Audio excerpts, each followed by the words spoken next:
Ladies and gentlemen, we're about to start the show, episode 141 of the Enemy Podcast on a Thursday night, 8 p.m. start time. Yeah, we're starting 8:30 today, but technical difficulties, life happens. So we're about to start the show, have a good time. We have a good junket of a show that we're about to talk tonight, so I can't wait for us to review season 1 of Invincible and other discussions that we have. So let's check the breakdown all the time. The time codes are down below in the description.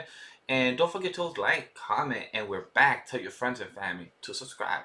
But without further ado, let's see our beautiful faces and start the damn show.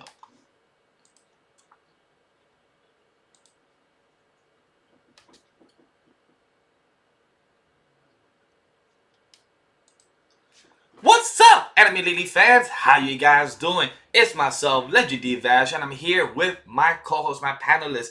I'm here with Watkins and Jokestar, and the man himself, Rome with a dot. How are you doing on this lovely Thursday night I'll say afternoon, Thursday night evening. Well, technically afternoon for people on the West Coast. So yeah, I guess it's 5 p.m. for them. So yeah, how we doing? I took And a it's nap and I'm morning, still tired. across the world for some of those people. So good morning, good afternoon, good evening, good night, whatever time zone you're in. Hope you guys are having a good day, whether it's Friday, Saturday, or you're watching this on Saturday, Sunday, Monday, or Tuesday. Who knows? You might be watching the VOD. Either way, hope you're having a good day. Facts I to took it. a nap and I'm still tired. Yo, no lie, those are the worst type of naps where I believe so. Quick backstory. A big shout out to my friends at Mic Check Waifu. They're a podcast, really great. They always review seasonal anime. They're gonna be live this Sunday evening, this past Sunday, because they're always live on the last Sunday of the month, I believe. And they're gonna be live at 11:30 EST. So I'm like, I was doing errands, I was doing stuff, and I was preparing myself to, be their mod and just check out their stream. And then it was like 9:30, closer to 10. I'll start to get sleepy. I was like, alright, cool. I'm gonna take a quick nap. I should have not done that. Should have not taken a nap. Should have not. Because I woke up like at 1 or 2 in the morning. And I was like, what the fuck happened? I woke up like I was just waking up from a hangover. I was like, what the hell happened? I was like, damn, I missed my boy's stream. I'm gonna check out. I see maybe they're still alive or something. Nah, they wasn't. So I'm like, okay, cool. I missed the whole stream. I missed what was going on. And then I see like, I believe Watkins was also live this past Sunday night, and I believe like a few other people. Like, damn, everyone wants to stream that night, and my body said, nah. What you should need is a nap. And I'm like, and I woke up at 1, 2 in the morning. I'm like, so do I go back to sleep or do I just do stuff now? And I'm like, you know what? All my friends, That dilemma. I'm like, all my friends already log off. Nobody else is streaming, so I can't really support anybody. So I'm like, you know what? I think the best thing I should do is just go take a nap then. I'm like, fuck it. Go make the nap till sleep. I was so upset at myself, like, damn, I was determined. I was out here ready to support, be a mod, check people live. But nope, my body said, you need a nap, bro. I'm so sad about that. But with further ado, to continue our conversation, how we been? It's Halloween. How's everyone week been? Did anybody do anything fun? Did anybody go trick or treat with their nieces or their family? Anything like that? So All I gotta say is it's November 2nd. It's Christmas time. Sorry.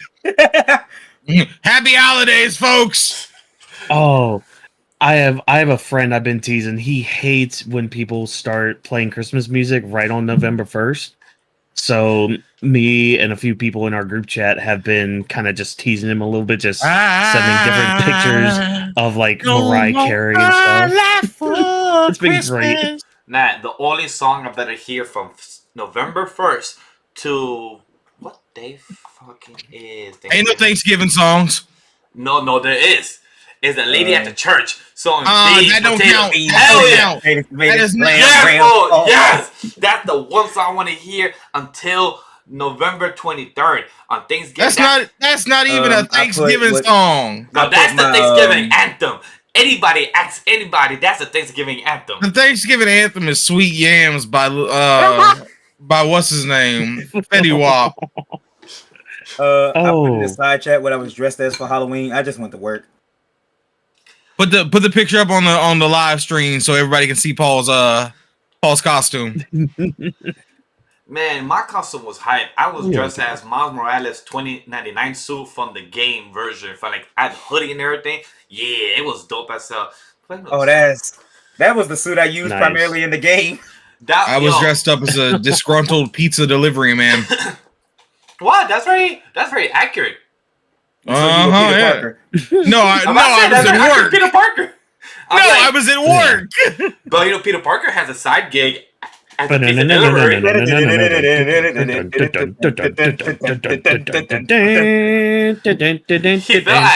I've played those missions so many times. Yes, I sir. kid you not. I kid you not. There were a few of them that were really close. I did Yeah, I know the dress up. They fucking really words. should have brought those back. They should have brought those back. I Yes. did dress up as Spider-Man, but it was so I couldn't really show it more because the night went really simple to what it was. I had more things to do. Like, a big shout out to my boy Brian. I was supposed to meet him, but then, you know, some people get tired after a long day of work. Not me. So it's just, you know, He said, "Not me." You know, might be out here, so we just be tired. So, you know, it went from Oh. two things to do to one thing to do, and, you know, love the suit though. I felt like a kid at heart. I felt like a 6'2" dude wearing a costume, even though the whole time my crotch was showing in that suit, so it was tough. I'm like, how does Spider-Man do this? Like, how does what did this man do also to keep himself warm? Rome, you put a tweet out about it. Yeah, you gotta invest in a dance belt for real. Because, bro, I was out there in Makes sense. 45 degrees in New York, and I was like, damn, how does my boy do this? Just swinging around during winter and just, you know, fighting his villains, and like, how you not dumb cold? It's like, I was just like, He's got those advanced spider genes, you know? those They events just keep him warm. Those advanced spider genes are helping him out for life because he is doing way better than me in that aspect. Because I was cool I mean, as when hell. it's a radioactive spider, you know. It better keep you warm, that's for sure. Shit. Well, that's how he does it. Hey, I mean, listen, that dude has like major technology in his suit now. So honestly, I would expect him to have like insulated heating. oh hell yeah, for sure. With you been doing this for 8 years, like in the game version, hell yeah. Like I was wearing like some Crocs because I was like trying to show my whole outfit. Because my outfit, it was like a one suit, so I couldn't actually like be in it where I could just, you know, use my hands. So it was a one suit where if I want to take my hand out, I have to take off the whole hoodie, you know, take out her slowly, not rip it. And this was a triple extra large for a 6'2" dude, and still it just fit me perfect. Like if I did any extra stretching more than I should have, that shit would have ripped and just would have only been a one-time use. Most likely, I can only use it probably one more time as a costume Halloween or as a party, but that's about like probably 2 more uses and that's it. I'm sad because like I'm short, so I can't like even if I find like a 3X or a 2X Spider-Man suit, I'm too short for it to actually not look like Spider-Man in baggy jeans. Hey, that technically is a, you know, costume in his first Spider-Man game. So you know what, you could be Peter B. Parker. Spider-Man in sweatpants. Yeah, sweatpants and a little bit of a good, just eating, you know, eating a hamburger like it's nothing. Has the baby in his arm, you know. Don't you Or ever you know, no, he has the Made that the little jumper. What is it? Yeah. Oh, but yeah, Vash, I put my costume that I wore in the side chat. Put it on the stream. Ah, I had to buy a whole Nerf gun for it. I bought the fucking Fortnite flare gun. let me see. Where did you put it? Had to. He wanted that gun. I did. I was gonna buy it anyway. Ooh, I cannot see that side because that side chat will be open on stream. Oh, whoops. Let me just. But Halloween was fun. Though one of the coolest things that I saw in Halloween that made me happy because I live I live in the suburbs area, so I have a lot of housing and everything. And over the past 2 years, I believe this is my third Halloween year. I never saw kids actually, do a trick or treat around my area. Because good 15 years ago, I used to do trick or treat. Used to go to people's houses or apartments and get some candy. But my area, I never saw kids dress up or actually, have an outfit. Kids going up, and then to actually see across the street some kids going. I saw a pumpkin. I saw a little group together of kids just going, dress up as a group and go to people's houses. I was happy like, oh shit. Glad to see kids actually, still doing that as a group nowadays in year 2023 to actually see that happening. So that was dope. I don't know if you guys follow a lot of pro wrestling. This guy Finn Balor also got a kid come to his house dressed up as him, as well as his personality. I believe he was dressed as a demon, or I believe I believe it was a demon. And it was just so cute, like the guy dressed up as him and to actually knock on his door to actually meet the guy that is, wow, I dressed up as you. So that's just beautiful to see. That's actually Yeah, really cute. that is adorable. So that was really nice to see, to see that the people, because his character in the show of Raw and SmackDown, he's supposed to be a heel, like a bad guy. But then to actually see him, be such a nice attitude, nice dude, to actually see where fans and audience can actually know that, oh, okay, what we see on screen is not always their real personality. So to actually see his character not be his real self and just him being a down to earth guy, sweet dude, and just being in love with the fans, that was just beautiful to see. And because you see that a lot with the wrestlers too. Like I think Charlotte posted a few but she does that like every year because God, kids love dressing as Charlotte because of Really? like the whole robe thing. Oh yeah, like I've seen a lot of kids dress up as Charlotte. It's either like I've seen a lot of Charlottes. I saw a lot of Alexa Blisses one year. Charlotte Flair's like really tall chick, right? Yeah. Yeah, And then I Ric think Flair's I saw daughter, right? some. correct. Yeah, Ric Flair's daughter. Which there's some news for it there. I don't know if you heard, Vash. Flair Didn't he join officially signed with AEW? AEW. Yep, Yeah. he officially signed for a few year deal. Oh, Yeah, I Yeah. saw that. Weird. I believe I put it on our Discord that Ric Flair. I posted Mhm. the video. I just have not seen the video myself fully. But once I saw that on my feed on YouTube, I was like the Nature Boy, Ric Flair in AEW, and I'm like in my head, I'm Yep. like, okay, Adam Copeland, aka Edge, makes sense. But Ric Flair, you're literally just breaking him for the name. Like, what is this guy that's almost 80 or close to 70? What is he gonna do? Like, He's got Nature one more Boy. match left in him. He's got one more left in him. He said he wants to fight MJF. what? Why you have- Really? He's like, I really want to face MJF in the ring. I'm like, you sure, bud? Why You sure you you want want to to fight a get guy back in that's the like ring? 40 years younger than you? Why? Yeah, he finna die. He needs that next world championship. He needs to add that other one. he trying to go up with that last woo. He finna go out like he finna go out like Mankind almost did. Oh my god. Oh, Oh my gosh. Oh, those fights back in the day was wild. I remember those. I remember the steel cages just be flying off the roof. I mean, just flying off the top and just falling down 25 feet down. You'd be like, damn. Are you alive? And just see an arm move. Okay, he alive. He good. Yep. oh shit! Wait, He I just still have my raises wig. his head, just like, I'm fine. Smile on his face, tooth through his nose. It's like, no, you're not fine. This was the wig I wore for my Halloween costume. Oh, It you was was Harley 11. Quinn? Yeah. I remember you saying that. Yeah, I remember you saying he was Harley Quinn. What's up, chat? I just want to say, what's up, Nick? Halloween was okay this year. What's up, Luna? What's up, Joker? That's me. I'm about to say that. I'm like, hold up. That's probably Paul right, the one on screen. Hey, I don't know y'all's names on the chat yet. But I'm sorry that Nick, your Halloween was okay. Yeah, sometimes it doesn't always have to be. That's something that I'm learning as a human as well. That not every year an event or holiday has to be extravagant. That's something that I'm also trying to understand myself. Because I know a lot of people always try to make the next year. You know how people try to make every birthday, much better than the next year, or when there's a big 25 or the big 30 or big 35, 40, etc. Like each 5, 10 years, everyone trying to make it much bigger and more grander. I've come to terms like if the birthday or the event is not great, it's okay.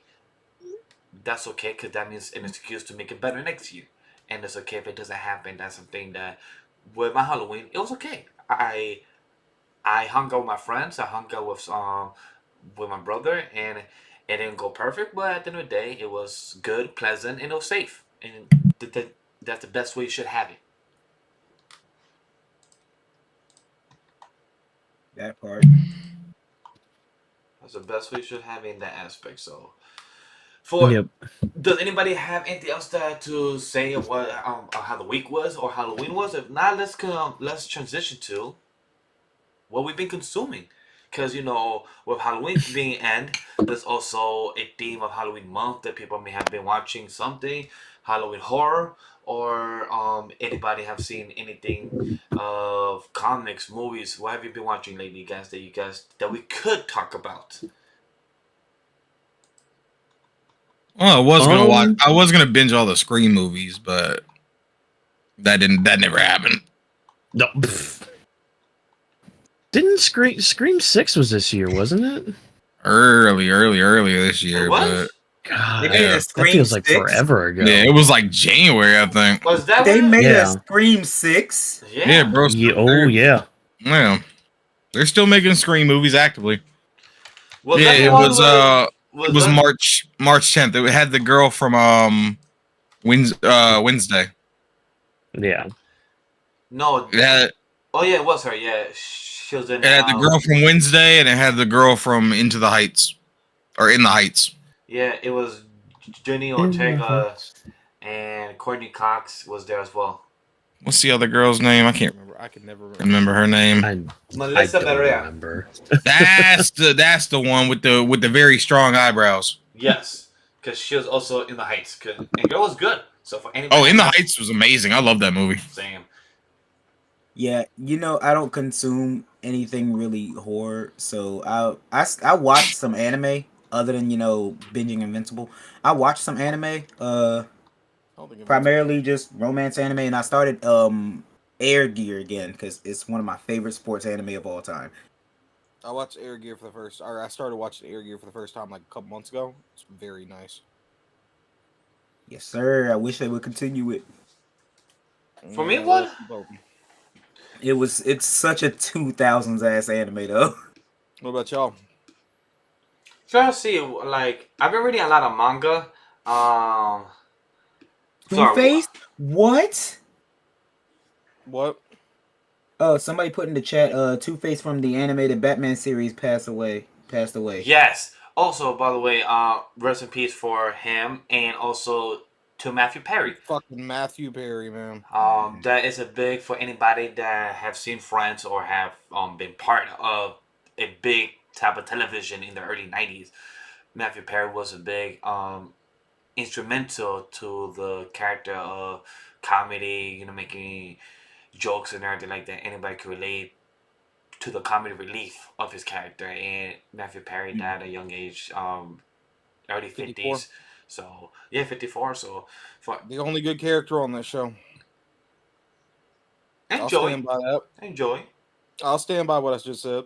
I didn't watch Friends. I ain't gonna hold you. I only watched a couple episodes, but Chandler was the only one I really liked. Joey's fine, but I'm not really a big himbo fan, so Only thing I really remember from Friends is them dancing with a monkey. That's literally it. Oh man, no no. one told us life was gonna be this way. Shut up. Shut up. Somebody had to make the joke.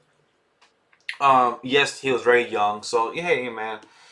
What can you do in that aspect? Sometimes you just gotta understand to continue moving on life, and even though it's hard and you have no control of it, that's one of the hardest things to do. Yeah, and he was suffering from a lot of addiction issues back in the day, and a lot of people were concerned that was like what happened, and that's the reason he drowned. But no, they confirmed the toxicology result that he just had a heart attack, which makes sense. I just A just few years hate. back, he was in a coma from that stuff, like affected him, and eventually that will affect your heart. So I just hate TMZ. I really want. I really hate paparazzi TMZ. That's one thing I've always have hated because it sucks that to see that TMZ broke the news and a lot of people that were friends and family found out about that on the timeline and by news by TMZ, and that's one of the worst ways is that they like just for them paparazzi TMZ to be paying hospital just to get this extra type of information. Like yo, wait for people to find out first. The friends and family that has to come first, and that That is shows me. that shows the humanity. It just sucks for paparazzi. Like you gotta get your money worth. I get it, but you gotta have respect for that as well. TMZ's been doing it since, honestly, since Michael Jackson died. That was the day that TMZ began to be looked at as a legitimate news organization because they were the ones who broke the Michael Jackson story. Oh But shit! at the same time, they were the ones who broke that story. But they're also scummy as fuck for that. They did the Michael Jackson's death story. When Kobe died, they were the ones who leaked that. Like, yeah, it's a scummy practice. But if we're being honest, somebody's gonna do it. So Yeah. it just kind of sucks, man. Fuck them. Yeah. Oh, I don't disagree at all. Fuck them, but somebody's gonna do it.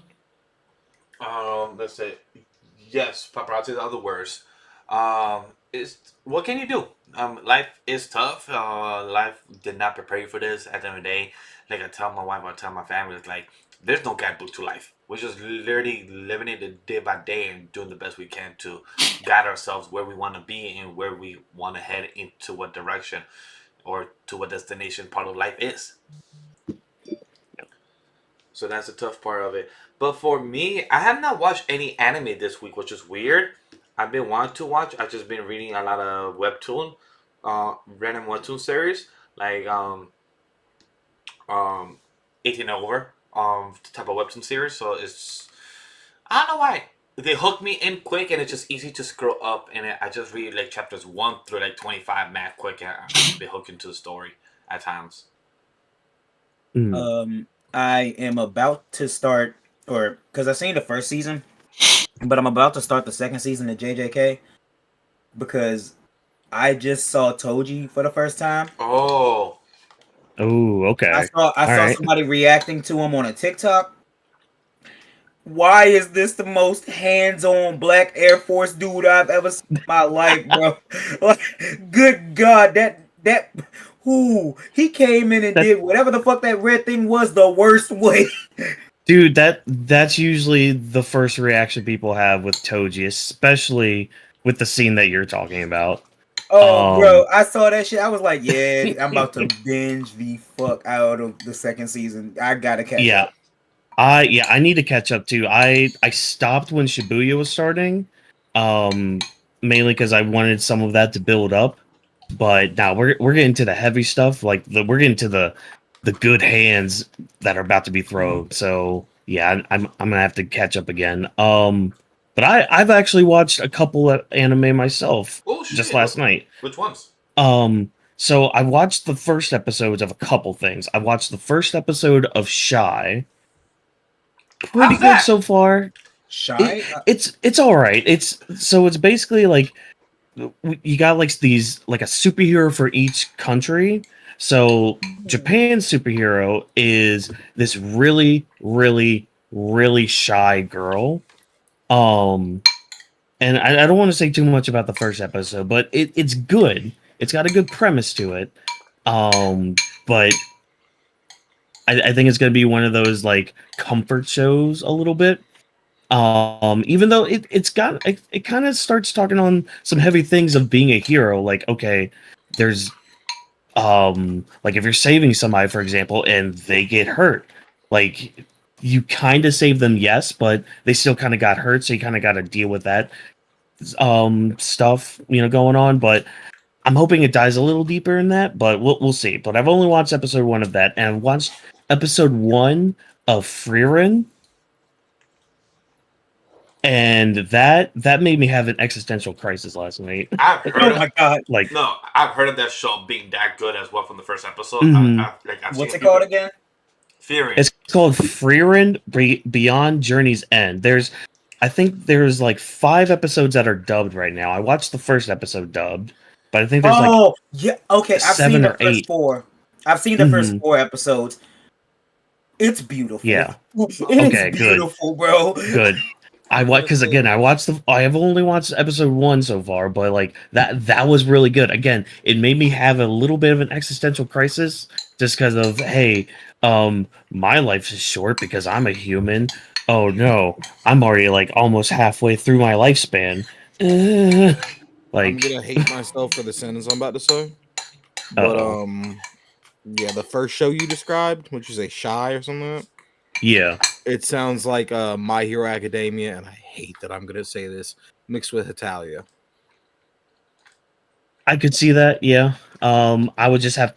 I need to get further in it to like fully give it that. Oh, this is kind of like Shy, MHA kind of thing. Shy actually But if I reminds see me. that, I can see that. Shy actually reminds me a lot of the world of Marvel, like in Spider-Man, because I read the Mhm. comic. Sorry, I read the manga. I read like 5 chapters of the manga. It was good for what it had. I just never continued because Okay. at the time life was just there, and I just never got to continue. But not because it was boring or not, but it was interesting. But I do suggest that if you like comic book, My Hero type of vibe, Shy is good. Chat said that it Mhm. is way better than My Hero Academia. For Nick, that's up to you, perspective and opinion. But you said each country has like a hero or something like Yeah. that. Yeah. So like, Kind of reminds me of Tiger and Bunny. I've heard Okay. Tekken. I've heard Tekken Buddy. Yeah, I I haven't haven't seen watched it yet. it, but Yeah, it was like every sponsor, or something like a bunch of different sponsors and companies have their own superhero that represents them. gotcha. Yeah, like so our main character again, she's like the Japanese hero, and the first episode we meet the Russian hero, who is basically just a drunkard, which I love. Thank you, thank you, thank you, because she just wants everybody in the world to be drunk and happy, and I can relate to that. Let's You've just had me all a drunk be. Russian woman. Oh, she's great. She's awesome. And a few other characters that haven't really done much yet, but again, only episode 1. Um, besides that, I mean, I play more Spider-Man and Pokemon stuff like just normal things, I guess. Nothing The too. Pokemon DLC got I announced. 100% at Spider I Man. saw that. I Oh, saw the. I was Wait, gonna what bring that about the announcement Pokemon later. DLC? Pokemon Scarlet and Violet came out with their DLC Part 2. They're gonna be dropping that on December 14th, and that's about it. Okay, Yeah. so I gotta play the first one soon. Yeah, I'm gonna buy it soon. Same, I'm gonna be buying this soon because I haven't played any of them other than Sword and Shield. Still need to finish Sword and Shield to fight the champion, but I've just been slacking on it. But I'm not gonna lie to you. So you haven't done the Leon fight for Sword and Shield, right? correct, I haven't on the Leon fight. I got the legendary. That's about it. You're going to enjoy the DLC.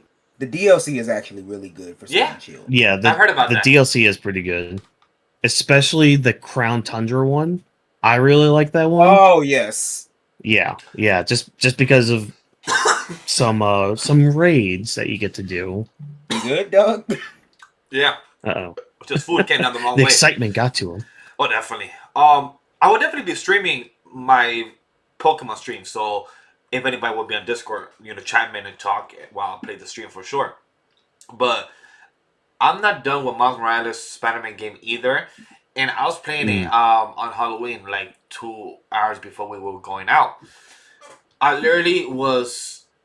It's just so much to do, but not really. It's just fun swinging where you get distracted to actually, hey, you know what? Fuck the story mode.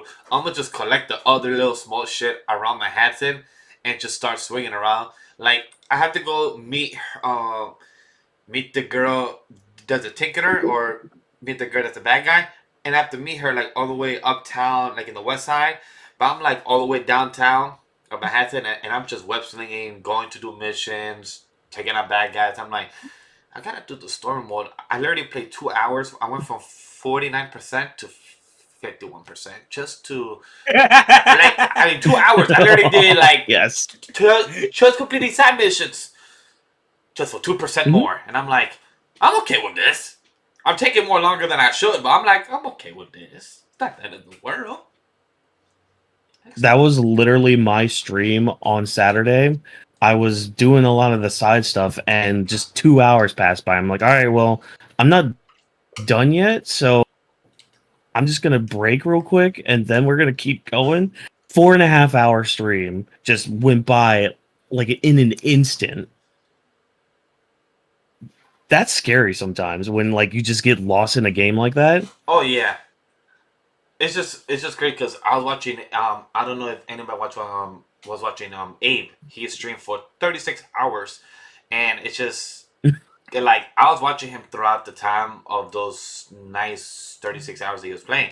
And I was Yeah, watching, no. I give 36 hours sounds ridiculous. I give props for anybody doing 12 and more. I've done 8 hour stream playing Spider-Man a couple years ago, but more than 12 is something I'll be like, I'm good. That's a bit too much for me. Like, nah. I did Yeah, a 12 14-hour would be once the on limit. accident. I did a 14-hour stream once on accident. An accident had to happen. Yeah. So I was like originally all of my streams end up somewhere in between in Smash Bros. Right? So I was playing Smash Bros. I had a lobby that was going. I don't know where these people came from, but I love competition, and I had a lobby of straight shooters for like a good 4 hours. And so after that, I was like, okay, I want to play some other game. Ended up playing some story game, and that took up the rest of the time. But yeah, we was playing like straight hands in Smash Bros for 4 hours. It was the most fun I ever had. Sounds like fun, but also Nice. toxic. Like I can't imagine like the shit talking that happened during those 4 hours. Oh, if you want to shit talking during a Smash Bros stream, you should have saw this stream I did. I did a surprise stream on my birthday because I finally fixed my PC, right? And I was drinking, and then I had a few friends in another Discord. I was beating the dog shit out of them, and I was talking so much crap. I'll be mad too. I'll be like, damn, who this man that's just talking mad shit at me? Chat says the Marvel Spider 2 was such an amazing game. Yeah. I have 2 people here that have been playing it. I really hope it does get DLC. I really hope they don't. I wish Miles hope got so, DLC. I really hope this does. But also, I'm just really excited for Wolverine now that I know that this game was fucking amazing. Yeah, because we just found out confirmation that Wolverine will also be placed in the same type of universe as this game. Is that correct? Yeah. Yep. Yeah. I can't wait, Doug. Ooh. I'll be slicing and dicing. I cannot wait. That's some good type of shit. Like when you have a game like that and you're gonna build like a universe around it, that's great for it. Like knowing that type of content is for the game and its love for it, because it's just weird to see on the timeline that a lot of people say, "I beat the game 100. Now there's nothing to do." I'm like, so why did you rush that? There's no need to rush the game. Like back then, Exactly. Back then, people used to take a month or two to beat a game. Now people just do a whole week. I'm like, so go to the next game. Yeah. I'm not gonna lie to you. I'm 100% of the game. I'm gonna go back to platinum the game, and then I'm probably gonna play it again. It was that much fun to me. Oh yeah. And I confirmed they're gonna do a Daredevil, a spin-off game, or a Doctor Strange game, and Marvel Spider-Man 3 game if fans want them. I'm not sure if I heard about the Doctor Strange one. A Daredevil game? But I heard rumors about Daredevil. I heard rumors about that. Not sure if that's confirmed, but I did hear rumors about that. Did y'all see they also found a prototype of the PS2 Daredevil Man Without Fear game that got canceled? Yes. Wait, what? I did see it on the timeline. There was like a 2004 Daredevil game called Man Without Fear that's kind of stylized like the Ultimate Spider-Man game was. Ooh. That leaked. A prototype of it leaked, but it got canceled obviously in like 2004. I wonder how they're gonna do the Daredevil game, because I remember there's a few missions that in Spider-Man 2 that it could. Wait, no, she's deaf, not blind. Never mind. You could do it like if anybody that play the Batman games, you could do something similar like that with Daredevil. Yeah, detective mode. Yeah, like Yeah. allow detective mode. You could use the tool to hit the wall, and then have a sensor around it where you can see it visually. Stuff like that would be very helpful. You just gotta think outside the box for his character and see how you can see it in the visual side for his character of in a game aspect. It'll probably be hard to think about it, but I'm sure there's some smart people to know how to make a Daredevil game actually look interesting and make it cost those $65 for a game now. Plus tax is probably like 72 or 75 now in some places. Yeah, shout out to my little sister. She bought me Spider-Man 2 and a new PS5 controller, so I ain't have to spend no money on that.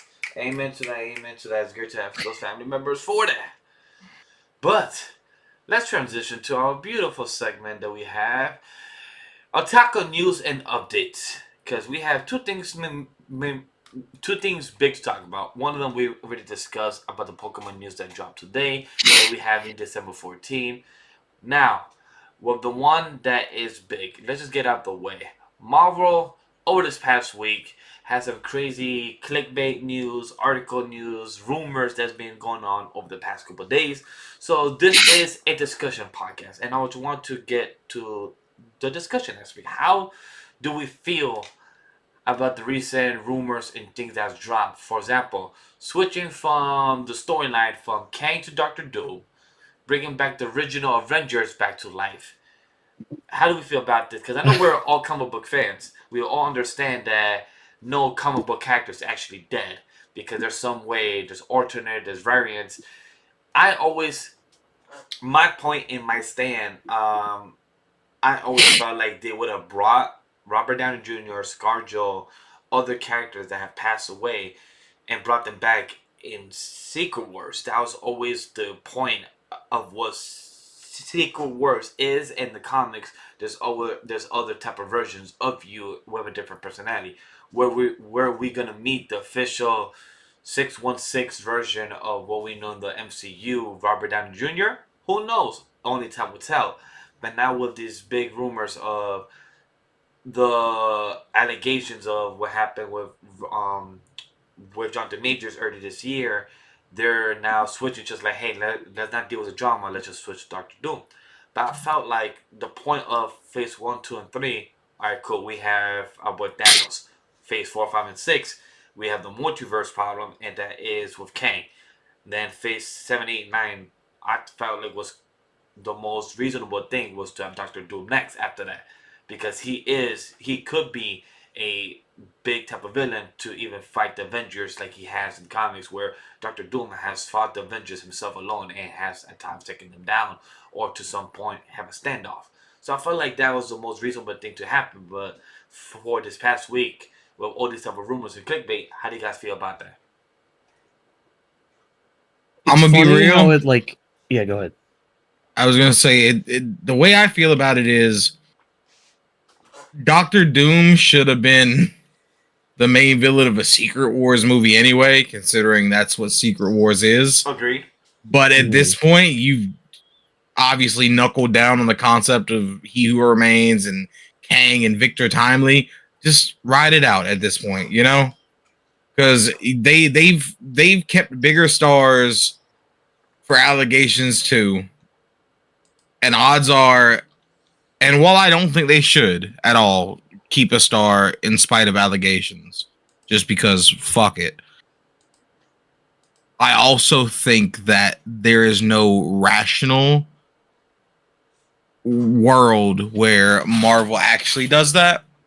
That's just not something they do, where they recast because of fan outcry. The only time they've ever recast in the MCU that I can remember is Edward Norton, because he was an absolute mess to work with, apparently. Yeah. And William Hurt, because he died.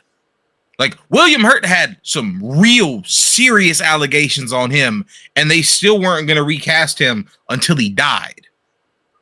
And then we got Harrison Ford, who's still becoming Red Hulk, which is still questioning. I'm still like, I want to know if he's going to have the mustache. Yeah. That's all I want to know. Probably not because it's Harrison Ford, but like also I really wish he would have the mustache. But yeah, no, like just given Marvel's track record, they don't recast on the grounds of things like that. Jeremy Renner had similar, like almost identical accusations put out against him somewhere around like Age of Ultron I time believe, yeah. period, and nothing happened. And also, now those allegations were eventually proven to be false, but at the same time, like it was a similar timeline to this, where it's 6 months, 9 months out, and we're getting big projects with this person, and people are like, okay, well, you need to recast him, and it's like, well, they didn't do it to Jeremy Renner, so they're most likely not going to do it now. I'm not going to put any speculation on his guilt or innocence because that's not my place. I'm not I'm not a lawyer. I'm not a judge. I'm not a police officer. So, I hope that they resolve his case quickly. I hope they figure out what the next steps are gonna be. I hope that Marvel figures out something either way. But unless something, no pun intended, major happens, I don't see any changes being made, honestly. Yeah, I don't see many recasts happening. I mean, Rome pretty much hit it right there. I mean, they haven't really done that in the past, and I think Disney also kind of wants to be a little more wary, especially after the Johnny Depp stuff. They don't want to like jump the gun with anything, so they're kind of in a wait and see mentality. But I mean, yeah, they're not gonna. I seriously doubt they're gonna do anything. It's a very tough situation around involving with this because at the end of the day, look, I hate it when studios themselves are they are reactionary. Like when things happen a year, not even a year, to like 5 years ago, with that allegation of James Gunn, where Marvel fired him and they hire him back like a year or like 8 months later because hey, we found proof, we found things. I'm like, cool. How about wait and sort it out? Like, don't be so reactionary and hear the fans, hear the audience. Like, things could be resolved. Find out time. Like, time it could be your worst enemy or could be your best friend. So Exactly. you just gotta see that with this situation, it's very sensitive. At the end of the day, he is called Kang. He has many faces. He doesn't have to be the same Jonathan Majors in every timeline. At the end of the day, Exactly. we have met a multiverse where we have seen some characters not be the same characters or have the same personality. And just to see how Twitter is or X and how most fans and audience like to critique Marvel, how Twitter. you don't need like MCU or Kevin Feige or whoever is hired to look over these type of rumors and everything. Like I said in the chat before, it seemed like they was trying to throw stuff to the wall and see what sticks and see how us, the audience and fans on Twitter, will react towards these rumors or clickbait things coming out for Variety. Like, oh, the Avengers aren't coming back alive. Right now, their Phase 5 is kind of like a shambles, so they're trying to save it or they're trying to have it much more organized to have it set and ready for Phase 6. But what sucks is that they feel like, all right, Phase 4 sucks for them. All right, cool. But they're only hearing a echo chamber from the Twitter fandom is like, cool. That's only one side of the world that just like to expose and just like to be such a critique type of fan base. To me, Phase 4, okay, it has its issues, but it's not worse than anything than what we have seen in the earlier years of Marvel or early years of DC. Phase 4 having issues, okay, cool. You guys lost your vision. You guys felt like you guys were too cocky. You had no type of creative director, no type of creative team. Cool. Fix that shit. Bring it back in Phase 5. Have it ready for Phase 6. That's it. But that's the thing I hate, that with the current era of social media, everything is like everything is like reactionary, and we have to wait for the response to actually have a answer towards that response, and I kind of hate that.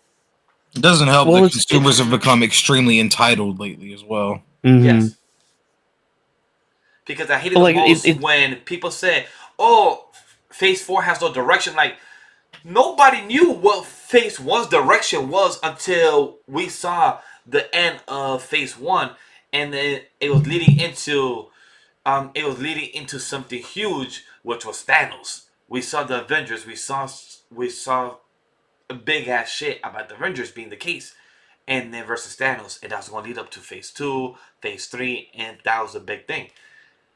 Phase 4 was like Act 2. Like, okay, Act 1 was Phase 1, Phase 2, Phase 3. Phase 4, Phase 6 is the same thing like what happened in the first three phases, just rinse and repeat. Phase 4 was the build up, but everyone wanted the answers. Like, okay, where is Phase 4 going to lead? Like, what's the rush? We don't need to know because what the sequel that's was. the thing. Yeah, because just like what you said, phase 1 was the building phase. It was like, okay, here's our characters. Like we had some sort of through line a little bit, if I remember correctly, with like some mention of the Infinity Zone or like the power that they might have. I mean, we got the tease of the Avengers at the end of Iron Man, but I mean, like there wasn't like the clear end goal of Thanos until I think it was near the end of Phase 1 when he makes his appearance. He's just like, I guess I gotta do it myself, or No, well, whatever that last scene was. the end of Avengers was that Hmm. we knew Thanos was the guy who was the benefactor of Yeah. the army, but Phase 2 was the one where I think it was in the end of Guardians is where he said like, "I'll do this myself." Okay. All right. All right. All right. All right. But yeah, like that, and that's the thing. Like that's what Marvel really needed to do with Phase 4. But it was in this really tricky spot where it's just like, okay, we have established characters, but like we also kind of have to build new ones. But like we But also have to tie in the old ones to like kind of make the new ones. Like it was this weird balance that they had to walk down, and a lot of the instances, at least for me, they kind of tripped and fell they did. on it. But a lot of people need to You remember know? it happened during the pandemic, so they was also Oh trying yeah. to rush, make content for people that are home, but they fuck up in having the patience, and that's where I feel that like, yo, Kevin Feige, yeah, made this great type of business empire you have Hmm. that also could rival many other companies that are trying to be the same like you. Like during that time, Universal, I believe, was trying to make a monster universe as well. So for them to Yeah. mess up in this is like very disappointing from MCU and everything. But Paul, tell me your opinion. To be fair, because I have I'm just a passerby when it comes to Marvel. Like I watch the movies. I never really cared about the phases and stuff of that nature. And then there's just the movies that I haven't watched, like Black Widow. I haven't seen Ant-Man and the Wasp. Um, I haven't seen the one with Kang either. Uh, and it's like the way I see it. My biggest issue when it comes to looking at this kind of stuff, a lot of the stuff is curated by the people that react to it, like social media and such, and it's become a big problem, pretty much to where my main issue is just you wanted things to come out be mad quality, but you also wanted to come out in a timely manner. But you don't. They forget that there are humans making this. Pretty much is my main issue. And that's why I hate, because as somebody who works in the industry and knows that and knows about animation and everything, when you get complaints about people saying that the CG in the year 2023 movies look bad, that's disappointing. And when you're a Marvel company who could put out great content, do not rush it. That's one thing I've always hated with current era of studios announcing the release date. Like, no, make the movie first, do the production. Yeah. Then, when you know you're almost ready, announce the release date, because that's when you're fucking yourself over, where you announce a date just to lock it in where other studios don't lock it in. And then what happened if you got pushed it 3 months later? It's like, no, that makes you look bad, because that means your content was not ready for it to come out.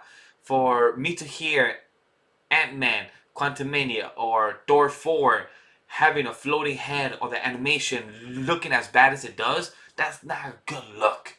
And I hate that for the workers, because they make themselves look bad, but they cannot get the blame because it's the higher ups overworking themselves a good 6 days a week or 12 hours for this animation or CG. Is horrible. It's horrible time management on the MCU, Marvel, the company, and for them trying to rush the content was like, nobody's asking for you to put out 6 movies or 6 TV shows a year. All we ask, bring good content. We have other studios, Marvel, we have DC, we have Max, we have other type of mediums that will put out content. You don't have to make $3 billion a year. How about pay your crew? That's much better. Yeah, they primarily see dollar signs. But honestly, you said something that reminded me, like how they need to stop announcing that they're working on something and actually make the product, and then like be like, oh yeah, coming soon or something like that. Yeah. Metroid Prime 4 got announced when the Switch came out. That was what, 7 years ago? Almost 7 years ago. 7 years ago. 7 years ago, we got a PNG for Metroid Prime 4, and they's like, "Oh hey, have we heard anything else about this game?" No, you got the JPEG. It's been 7 years. You got the JPEG. Just with gaming, I love it, because with gaming they know, like, hey, game, little 20-second clip coming soon. When soon? We don't know. It's just coming soon. So, it's insane. And you saying just to like hold off on announcing something, that is something that they need to definitely hold off on, because it has been 7 years. The Switch is 7 years old now. Okay, and we still have nothing for Metroid Prime 4. Let's talk about Metroid's track record. Metroid Dread was announced in 2005. It was? It was leaked in Game Informer like 2005, 2006. It was supposed to be a DS game. Christ. So yeah, you're not getting Metroid Prime till 2035. Shit. Wait, Metroid Dread now makes so much more sense. Why it is what it. Oh shit. Hey, but you know what? That's a great transition to bring up to our last news segment for Otaku News, and it's a big one because it also leads to our big thing. In a new interview with MAPPA, President Manobu Otsuka, hopefully I pronounced his name right, he revealed that while they were happy with the awards and recognition of an anime-like industry corner of the world, the return in profit of the studio was small. He explained that the studio's current outlook, in order to catch up with the studios like Kyoto Animation and Ufotable in less than 20 years, he seeks to produce a lot while maintaining high quality productions. So, Rome, you better. What do you think of this ideology of a head leader of a MAPPA studio that they believe that making content high quality, but also competing themselves with Kyoto Animation and Ufotable that have been doing this for 20 plus years? Good fucking luck. Yeah. Like I hate it. Like with their release schedule, with how their release scheduling is. Yeah, no, unless they crank up their output, it's not gonna happen. And the reason they don't have that output is because they take their time to make a quality product. So you can't have something fast and good at the same time unless it's like super fucking expensive. And what you're doing now is already super fucking expensive. So if you're doing this to try to make more money and get more return on investment, it's just not feasible. You cannot do quality over quantity when you don't even, and you have, and I'm correct, MAPPA is like 300 plus employees, but they're divided and their scheduling is horrible where it doesn't feel like it's a 300 plus employee company. It feels like each production is not the right amount of people that should be helping it and having it ready for a release date. Like for the marketing and for the handling of Attack on Titan not being this good over the past 3 years during this pandemic. Yes, pandemic fucked everyone up. But that don't mean that you should still having this bad of marketing 3 years later, even still after post-pandemic, where you're telling people, hey, literally last Thursday we were talking about Attack on Titan, we were talking about the last episodes. Literally a couple hours later, they said it. I believe Rome said it during the stream. Oh, the last episodes are going to be a movie, and it's literally going to be an hour or 20 minutes, and it's going to be released. It's going to be a movie, and it's like, okay, this makes total sense because they've been doing movies since the beginning of the pandemic with Ufotable Train Arc with Demon Slayer, and then also a couple of the movies that came out after that, just to adapt an arc instead of a 12 episode they had as a movie. They need to slow it down. And then they turn that. They need to slow down their season of anime. Nick said they should give the animes who have on hold for a long time an air day. You know how many animes are on hold right now? 2,832 so far. Damn. If that number is true, that's not a great look. That's not a great look for a studio like MAPPA, who has the amount of animation team, the amount of things they're producing. That's not good to have many animation on hold or in jail is what you want to call it. Like they're just unlocked until you're ready to produce them or make them. That's not good. It's in development hell. Yeah. Mm-hmm. Honestly, I'm gonna keep it 100% with you.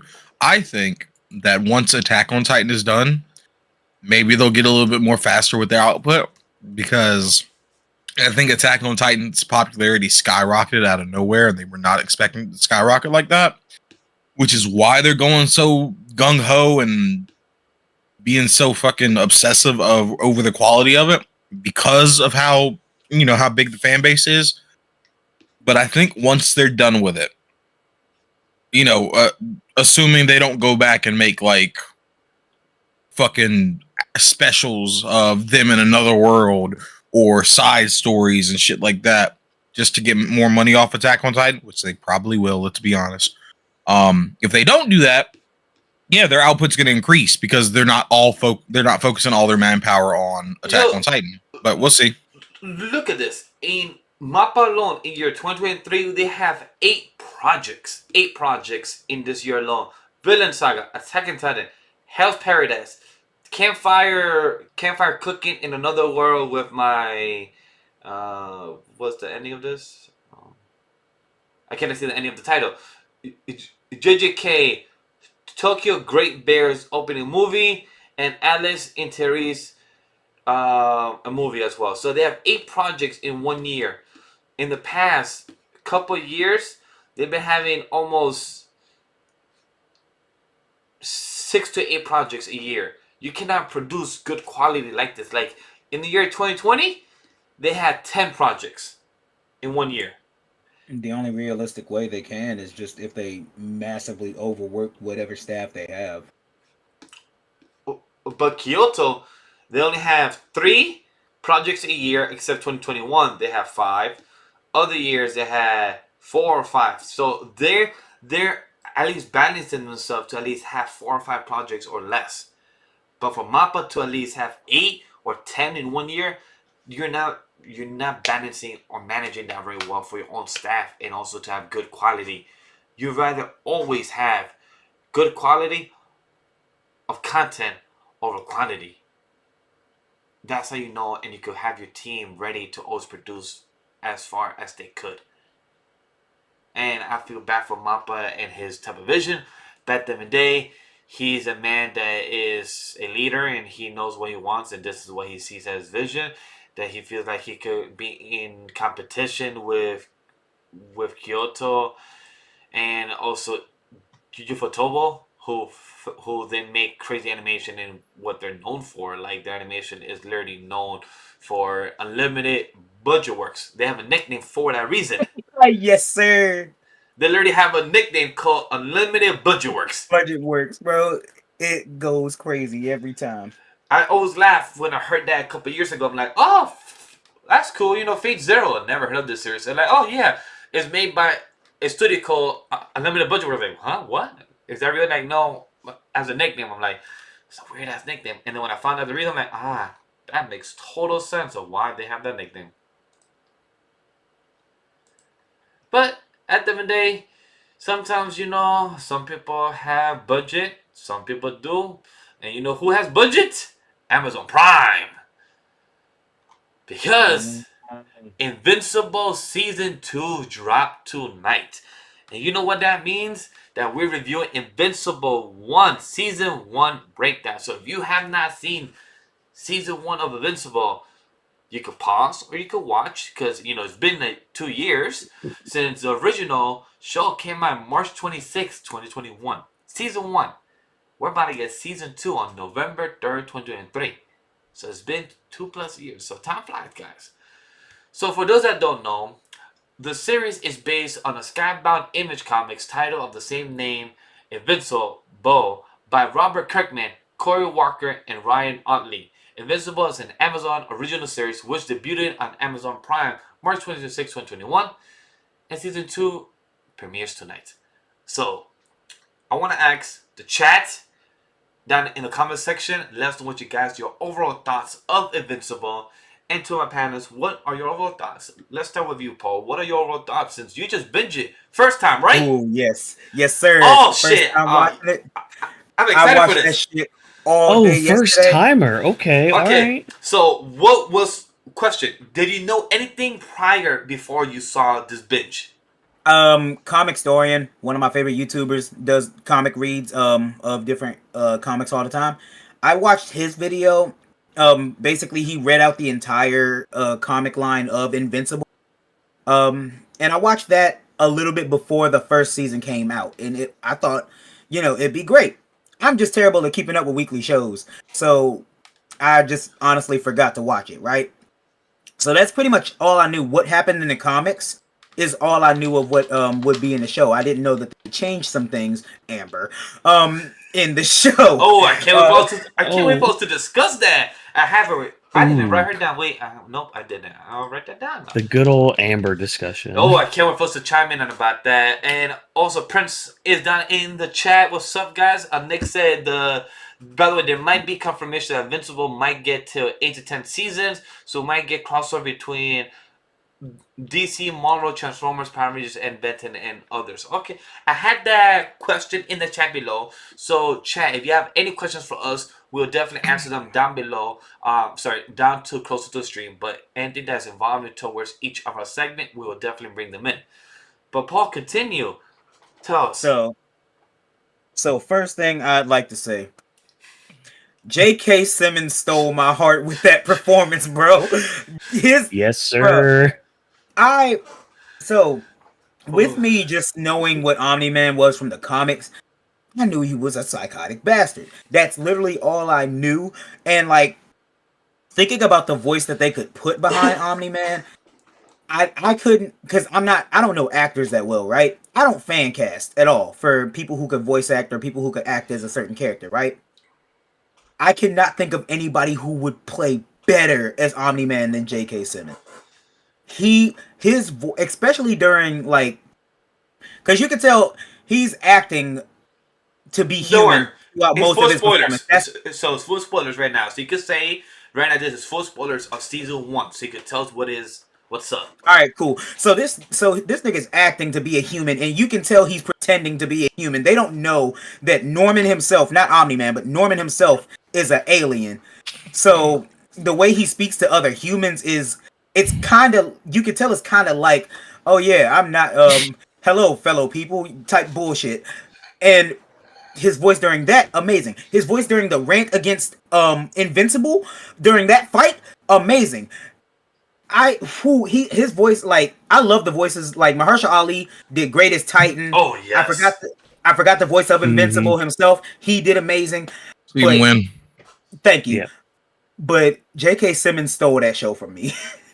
I think absolutely. my thing with Omni-Man, and this is just because of going back and rewatching this, he is himself throughout all of this. Yes. Like Like, and because that's the scary part. Like when you go back thinking in his mind that his wife is basically a pet of his, and then just watching how he's flirting with her and whining and dining her, you're just like, oh, this is really really dark. Oh, Because it's like, Yeah. because then you understand the mindset of Omni-Man. Like, okay, this is just my toy, my little plaything. I'll make her feel like special and all that. It's just like, oh my god, you are one messed up dude. But it's like, this is all part of your plan, though. This is because he's really not lying.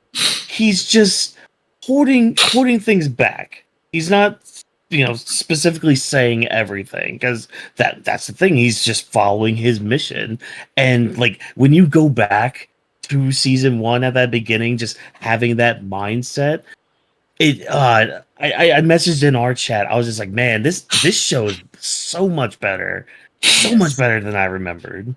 Yeah. So there was I don't know if y'all remember, there was a security guard at, I think it was the White House or something, who got hurt in the first second episode, and then the second episode he was in England with his stepson, right? yep. Yeah. And the trash bag comes and lands in the trash bag from the burger place from the first episode. So what he says when he's talking to his stepson's like, so is the queen like a nice person? And he goes, well, the queen might seem nice, but she's actually from a long line of tyrants that think they're better than us. Yo. They were sprinkling the Omni-Man's backstory from the beginning. Mhm. I wrote. Also, you just made me realize that trash bag full of Burger Mart that hit him. I didn't realize that was the one that threw. I didn't realize me it and was the one that Mark Rome, threw. me and Rome did not see it until we literally catch it. Like while we're watching it, Rome said it. I thought about it, and Rome said like, "Yo, isn't that same trash?" Like we literally repeated it just to see it, like it match. And I'm like, oh shit, it is. Like that trash literally came from like, why does that trash have the Burger Mart like garbage? I'm like, oh shit, that's the one to travel from literally across the pond. So it's just That's insane. I had such a good time rewatching episodes 1 through 6 or 1 through 7 I did today. I didn't get to finish, but it was such a good time. Like Paul, like your same reaction. I can't wait for us to talk about the character spotlight, because I can't wait to us to discuss about what were your reactions towards the end of episode 1. So that was just like me rewatching the episode 1 ending, to seeing them get murdered once more. It's like I feel bad for them, and it's just Invincible. I never read the comic. I seen panels throughout my years, but never read the comic page by page. But knowing things I know from what Mark has gone through in the comic and seeing season 1, and I'm like, okay, this is not bad. They changed a couple things, and then knowing that season 2 is about to drop. Reminder, guys, season 2 only have 4 episodes a month. Part 2 comes back in the spring next year. So in case chat you don't know, we will remind you and let you know, like, hey, what the fuck happened in episode 5 in the spring? Hey, they're at least giving us 4 episodes by the end of the year. We should be grateful. Take notes, Mappa. They're at least grateful on the marketing. They told us part 1, guys, right here. Part 2, wait until next year. And they also have said we have season 3 ready. Just by the time maybe by the end of next year, we'll have season 3. But just to see that this Invincible, rewatching it, the writing, the detail, even Rome said, like, I wrote so many notes for each episode 1, 2, 3, and 4, and 5, and 6, just because of how detailed the lines, like the callbacks. Like, there's one in episode 1 that I love. It's like Omni-Man was teaching Mark how to fly. It was pretty weird and bizarre, but just the most strangest things. How do you tell your son, okay, you don't want to fall, so you're gonna have trouble relaxing. It's like kind of like peeing on your pants on purpose, trying to teach Mark how to fly. I'm like, bro. Even Mark said, I'm like, how do you know this? Like, why do you have this exact example towards your son of like, hey, you gotta pee yourself, but it's like flying, but it's like landing. It's like, bro. But J.K. Simmons just made it so natural. Like J.K. Simmons like made that line so natural without like we didn't hear no smirk, no laugh. He's like, yeah, Mark. So you just gotta act like you're paying. Like this show was phenomenal. I love it. It was the details of how it goes, and I love the show. Can't wait to see season 2 and the changes, the good changes, the bad changes, what may be. I just can't wait to see what happens.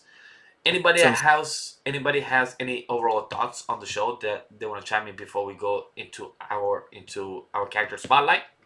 okay, so before the character spot, I just because you brought up episode 1 and the ending of episode 1, Darkwing and that Flash character, they got did the worst way, bro.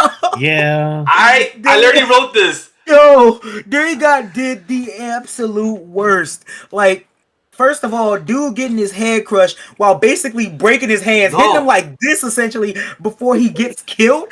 Oh, I was heartbroken. Who? But then you take Batman, who's essentially just Batman, bop, splat. It is just insane. Who I felt bad for the guys he left on that roof. No, who I felt bad more for was Unlimited Kill the Guardian, which throughout my whole notes I'm mad about.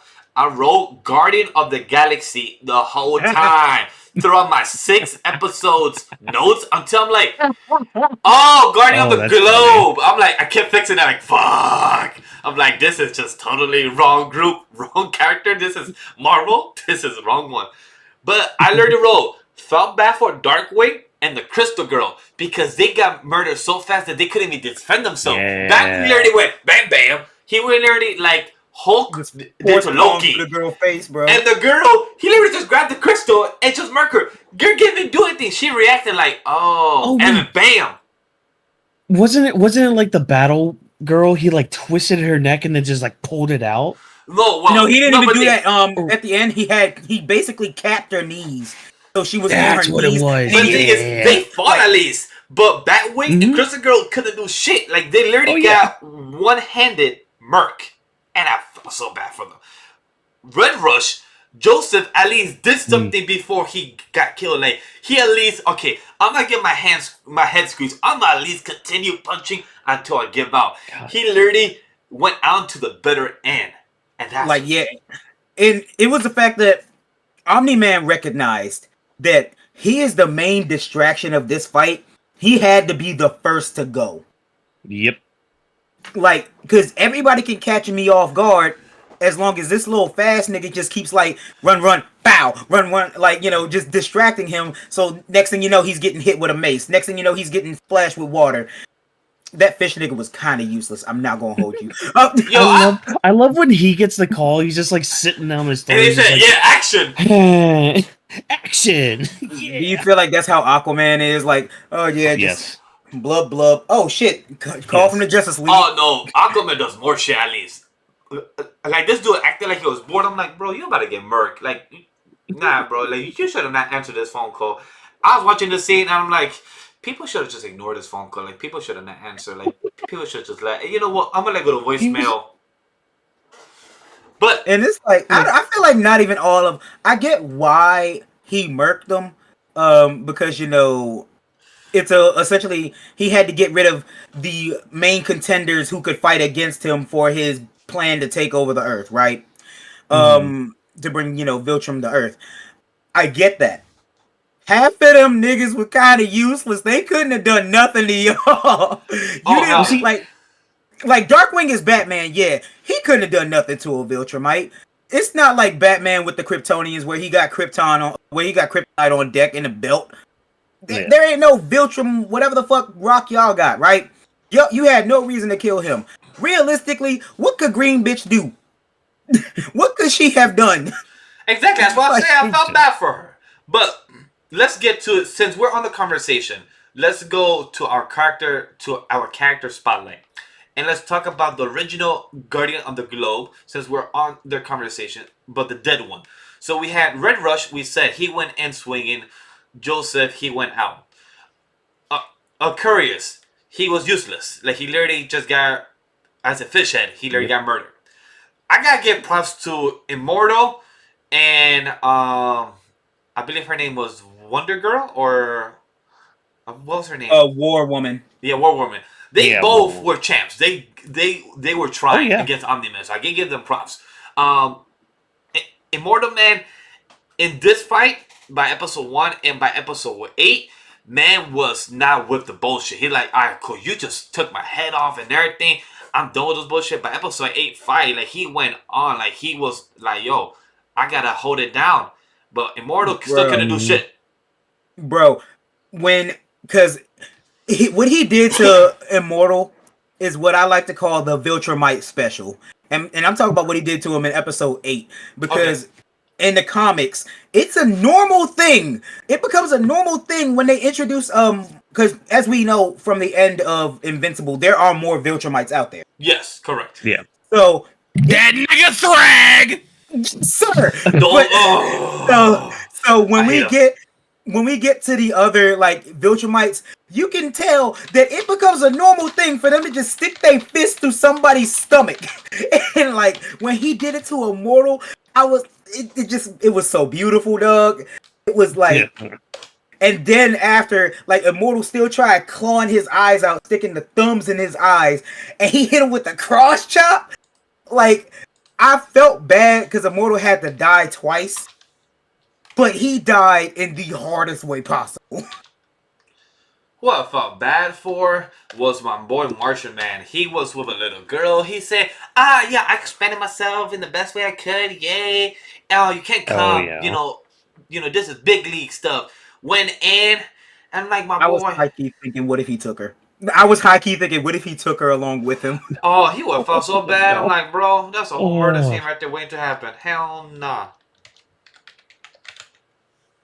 I'm willing to argue that if he had took the little girl with her, Omni-Man probably wouldn't have killed him. I doubt that. I'm willing to make that argument. I think he would have done it again at a later date, but I think it would have completely changed the course of the series if he had brought that little girl with him. I definitely feel like if he would have, like, I think he would have killed her. But I think during the fight with Mark that he has later, she would have been a big part of that flashback of him just like reflecting on his actions. Because like he's over here thinking of his kid. Next thing you know, he thinks, oh yeah, I did turn that little girl into a stain on. And it's like...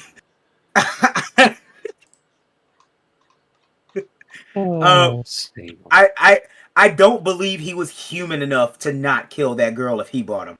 Oh yeah, for sure. I 100% do. Just because I've read the entirety of the comic books, I think it would have stopped him. But that's later. That's a lot later. No, I'm talking about reboot, my boy. Reboot. When Mark got sent back. Yeah. Just off that alone, yeah, I'm willing to make that argument. Nick, chat says Mark is definitely gonna fight his dad again, but maybe like season 6 or 7. Hard to tell, Nick, because they're changing things up from the comics, so who knows how season 2 and 3 gonna be, and they haven't given us a confirmation of having more seasons, but we know what the big story of what Invincible is and about the multiverse for anybody that knows the series.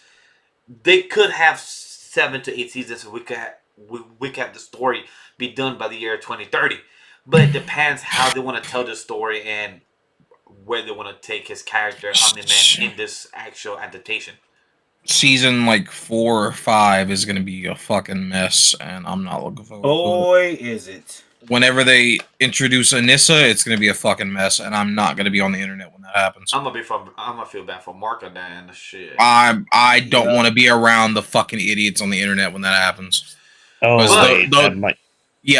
moment I see Wood or he not built like me or shit like that, I'm getting angry, and I just because they cannot take that out of the story. Like it's an integral part of who Mark is, so it has to happen, But it's not going to be a fun time to be around for that. Oh yeah, for sure. So as somebody who's never read the comic, but I have been spoiled on like 2 things, mainly the multiverse thing and what I think you're alluding to. I very much am. It's exactly what you think it is because it's the worst possible thing. We could talk about the comic adaptation because that's one of the one of the points that we're gonna touch on at the end.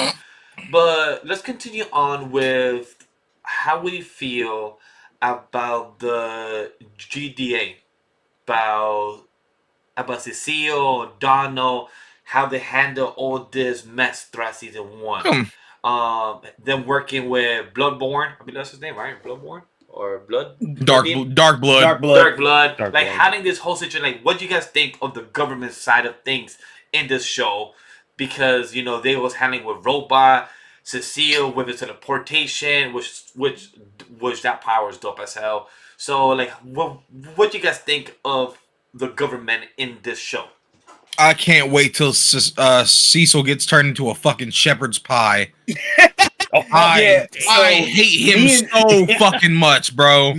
Like, you I hate him? hated Wait, Cecil. hold on. I hated Cecil. Why you hate him, Paul? Hey, bro, why you hate him? No. I have to Fucking I have to his say ass. I hated Cecil, but me and Rome actually disagreed when he was watching it, because there was one point where Cecil was like, yeah, he has to let Mark and Omni-Man fight, because realistically, the only thing that we know that can kill a Viltrumite is another Viltrumite. And I fully agree. Like, as much as I hate the fact that Mark had to go through this, and like I wish they could have did something, but realistically, what the fuck do y'all got? Realistically, he was right about that. But Rome was like, nah, his mom has has like, she's right in her anger, which she is, but like realistic, what can you do? What can you do? You gotta So I feel remember like- that a lot of the issues that happened in Invincible is because of Cecil trying to get in front of shit and prevent shit from happening. And when he does that, he causes more problems. Not only with the fucking Cthulhu motherfucker, but like with the robot situation. He's the one who planted the seeds for that. He's got all the fucking robots that show up in the last episode that he made with Sinclair that he are 100% going to be his argument of, well, it's what we got to defend ourselves. And that's obviously going to fucking backfire. Like, he keeps doing all this shit. I'm not thinking about that yet, though. But I'm just saying, like, he has a history and obviously a predestination of trying to get in front of shit, thinking I'm the government. I have what's best for the United States and the world in mind. I am the ultimate power. I'm going to do whatever I can to prevent shit from happening. And by doing that, he makes shit worse. He's essentially fucking, honestly, he's fucking Norman Osborn, if we're being honest. Trying to prevent threats before it happens and end up being the threat. The only I was thing, gonna say Amanda Waller. her fucking too. I would play the devil's advocate, saying that I disagree with you in that answer, because Cecile, he's not really the last man in defense, but he's the man leader of the U.S. government to protect outsider world beings to destroy Earth, and he's the one that has to be prepared.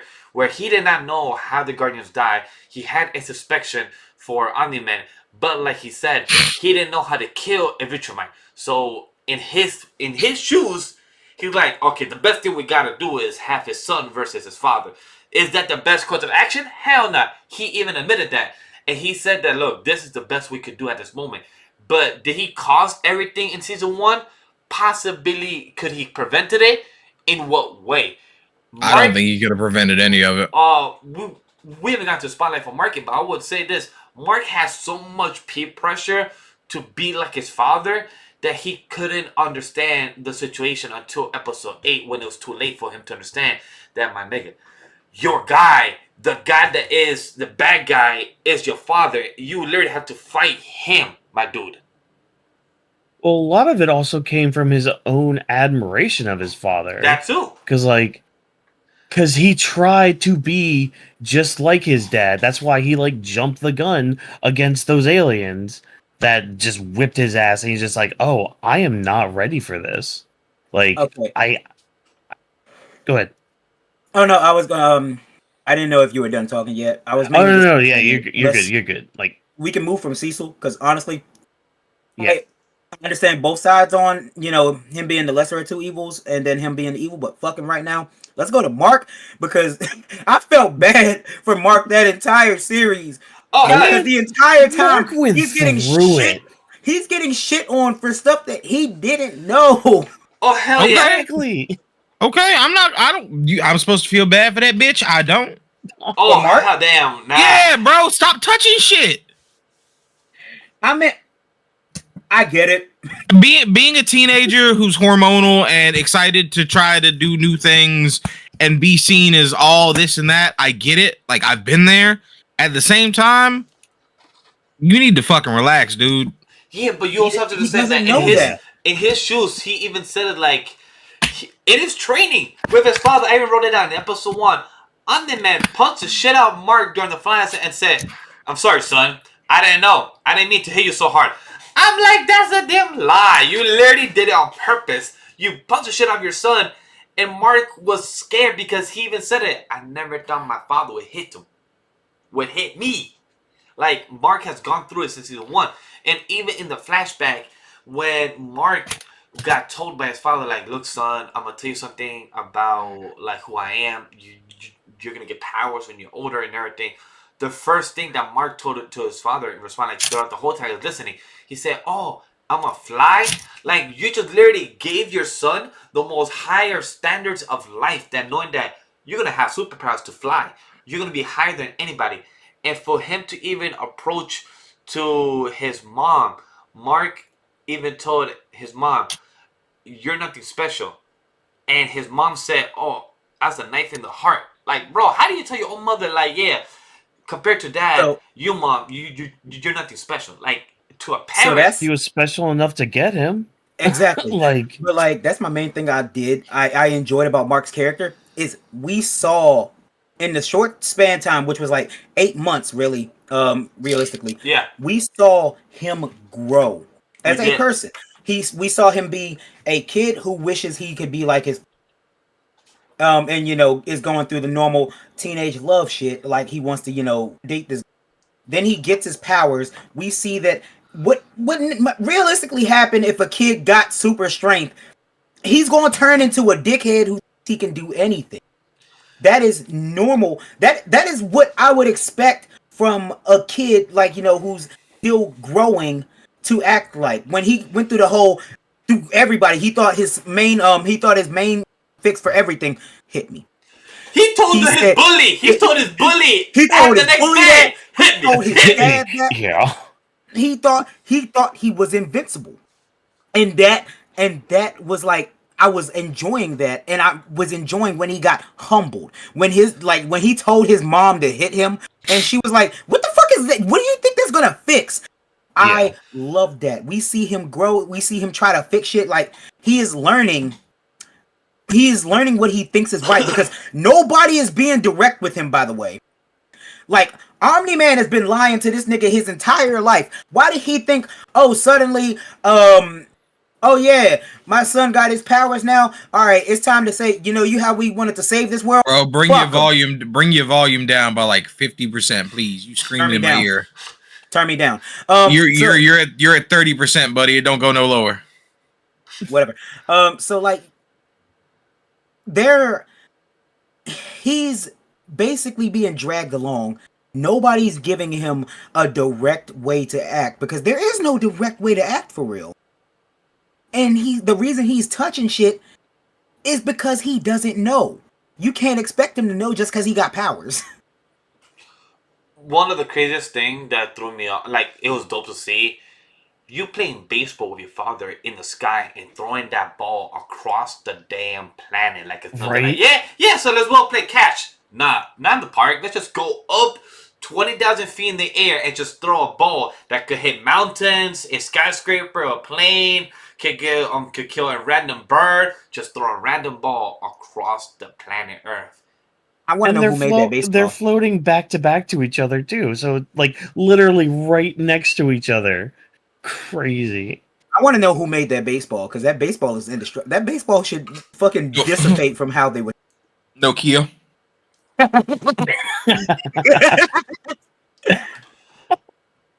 It was also a big shout out to Mark Hamill, who was the voice of Arte Rosenbaum, I believe how you say his name.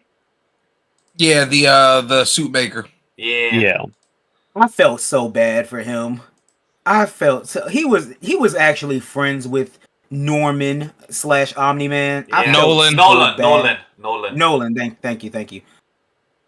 So it was sad, but it was just dope to see Mark Hamill being voiced by him, but also knowing that Rosenbaum, like knowing like, damn. So he's the bad guy of our planet. So like that's insane shit. So and I love how every time Mark kept saying his name or somebody kept trying to say the word Invincible, the logo just slaps in the air and blood just gets splattered and splattered and gets worse by each episode. Paul, how was it saying that each episode the blood just kept getting more and more on the logo? By the end episode 8, it was just all red. It paid off so well, especially with the beating that Mark took from Omni-Man. That amount of blood on the title screen made so much sense. That, bruh, I ain't gonna lie. During that fight, I kept laughing at one part where it's before the thing, like when he's just beating him into the mountain, and he just goes into a combo, bop bop, and then he bops him on the head like this, and I was dying laughing. It's like bop bop bop bop bop bop. He's hitting him like a toddler, but a super strong toddler that you can hear the hits from miles away. Like, ooh. See what they have to do just to mimic just a fraction of our power. Man, Gosh, him killing that pilot was out of pocket, by the way. That pilot did not need to go out that way. Oh yeah. Like, why did you save him? Bow. Oh, Nick. That's one of those kills that's just like, okay, I'm gonna do this because I can do this. Nick says that when Mark says "I'm your son" to Omni-Man, like that hits the feels. I can't imagine for you, Paul, like to see that scene happen first time. You'd be like, "I'm your son."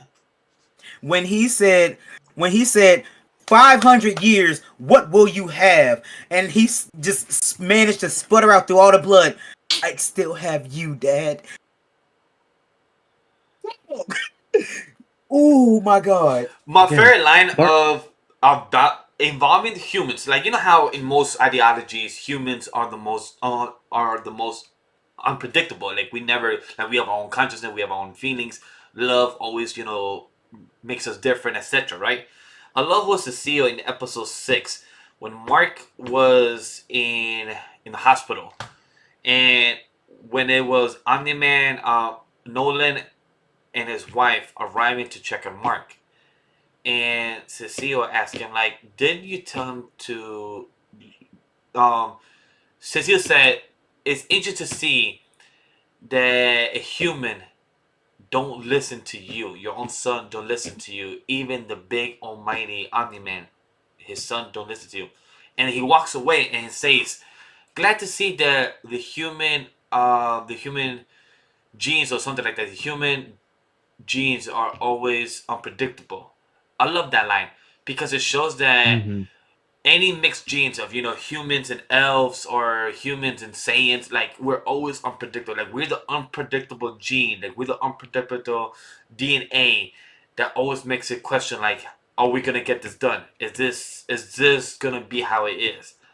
That's one thing I've always loved when it comes to human mixed genes in superpowers, and then for Cecile to say that he knew right away that Mark was on our side, like he was on the Earth side, he was not on the Vigilant side, so he knew that, and I love that in a way. Like even though Cecile kind of fucking shit up, he's kind of like understanding the situation, but from outside the box type of outside the box type of perspective. So it was really dope to see that.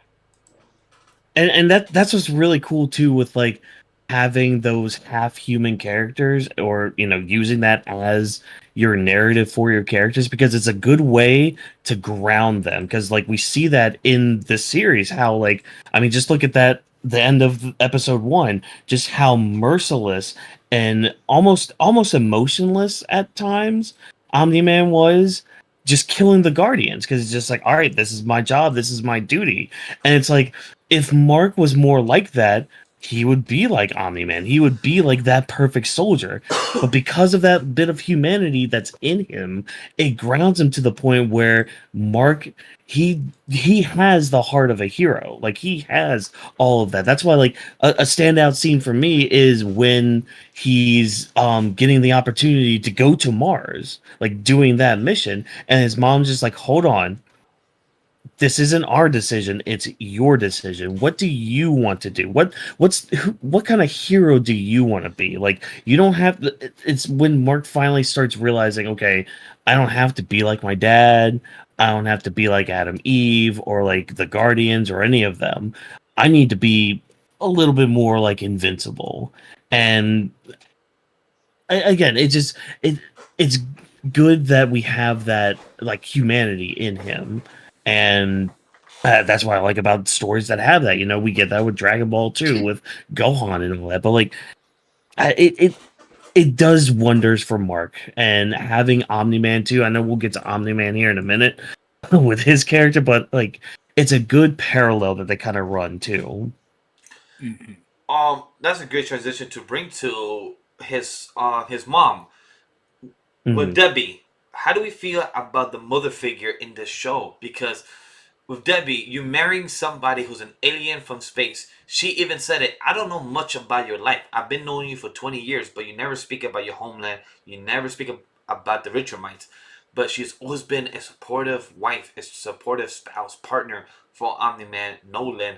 And even as their kid, Mark, getting their powers, going on dates, like she's supported. Like when Amber and William and Mark were going on a trip, she was still a parent saying like no drugs, no sex, like no these things, but still knowing that her son is a hero, knowing that she still has to be a supportive mother. Like, hey, what do you want to do with your powers? Is your powers. Like, I really love that we got a mother figure and a good mother figure to actually see alive, see throughout the show of season one, being there supportive and seeing the psychology of her questioning her own husband. Like, yo, wait, is my husband the bad guy?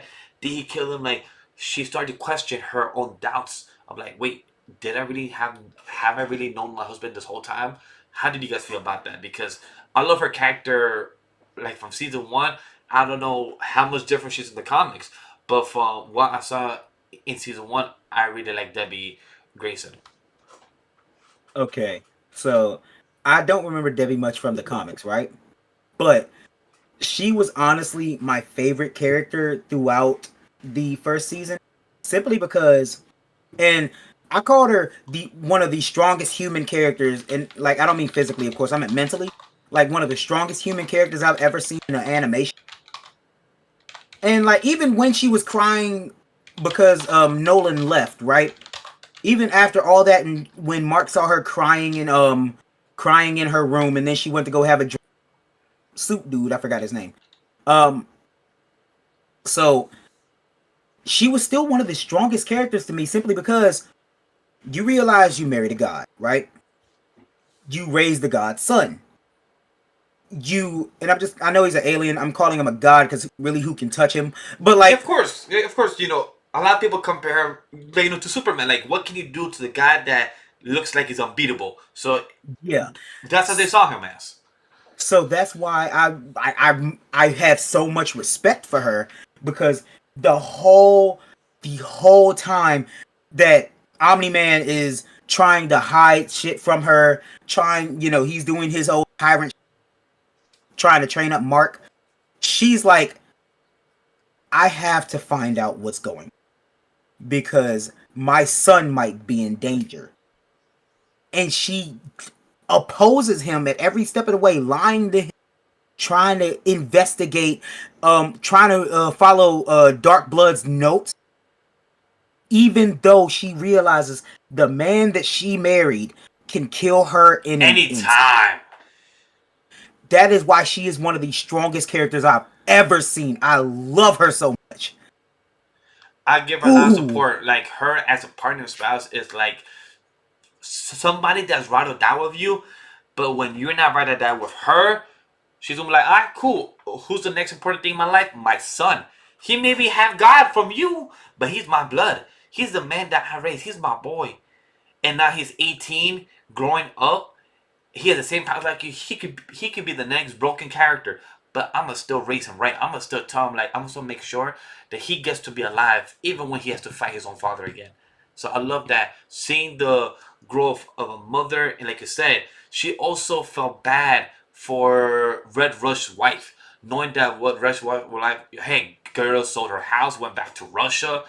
Like she even felt bad to sell her own house. Like, okay, you want to sell your house, and it was weird for her because that was your friend, even though their work husbands were co-workers, they were still friends with each other. So like you felt that pain knowing that your friend's husband just got killed, and how do you come home and say, hey, let's go grab some pizza? Like, no, my God, this is the wrong time to be all excited about some pizza. You literally just buried some people, and his speech was like so vague that a lot of people were like, yeah, cute, but anybody that knows the situation were like, yeah, this is some fake dude. What you mean? So I love Debbie. It was a beautiful partner, a beautiful wife, and to see her from season one, episode 1 to 8, and how she is. I can't wait to see what happens to her in season 2, and how is her story involved now more without the husband, without the anchor, and what she, of what she goes through, or what she brings more to the table, like the valueness. So I can't wait to see what that happens. Mm-hmm. Roland Walkers, have any more comments for Debbie? If not, we're gonna move to our next character. No, I'm all good. Yeah, All right. no, Let's she's good. let's talk about Adam and Eve, the broken ass character that could literally change a door into a wall, literally make anything happen in a matter of seconds. This bitch is broken as hell. And for anybody that have not seen the spinoff, by the way, Paul, did you see the spinoff? I didn't. Yeah. I fell asleep. I meant to watch it. I suggest when you guys get the chance to watch it this weekend. It's really good. I think it's an hour, right, Rome? Because I believe you saw it, right, Rome? I believe it's an hour. Yeah, it's about 55 minutes. It's really worth Oh, it. that's not bad. I heard it was really good. Oh, it's great. It kind of makes you Yeah. feel like her parents are more assholes than what they were. Because I said in the chat. Oh, I already hate her parents. No, I hate her dad the most. Like her mom tries to be a parent, but her dad, throughout this rewatch, I kept saying, "Fuck this dad, fuck this dad." Can he just get animanized and just get killed for a second? I'm like, yo, this dad is such an asshole. Why couldn't he have been on that train? Why couldn't he have been on that train? Oh my God! Oh. But Adam and Eve's story, I love her, and I love her ideology throughout season 1 through 8, because she's also trying to find herself like any high school student. For anybody that's gone through high school or has gone through the high school experience knows that you're trying to find yourself. You're trying to find your purpose in life, and when you don't have any type of supportive parents like hers, you are questioning life more than you are, because your parents are not helping. Your dad's telling you that I never wish you got powers. And I love in the episode 5 or 6 I wrote that when her dad was like, I wish you never got your powers. I wish you live a life, had a went to college, have a husband, have kids. I love her response. Dad, that's what you want for my life. That's not what I want. You never asked me what I want to do in my life. And I love that response, because girl just dipped and left. And she said that to Mark, I think later in the episode, or episode 7, that she wants to make life what she wants to. She wants to save people, and if that's what she saw.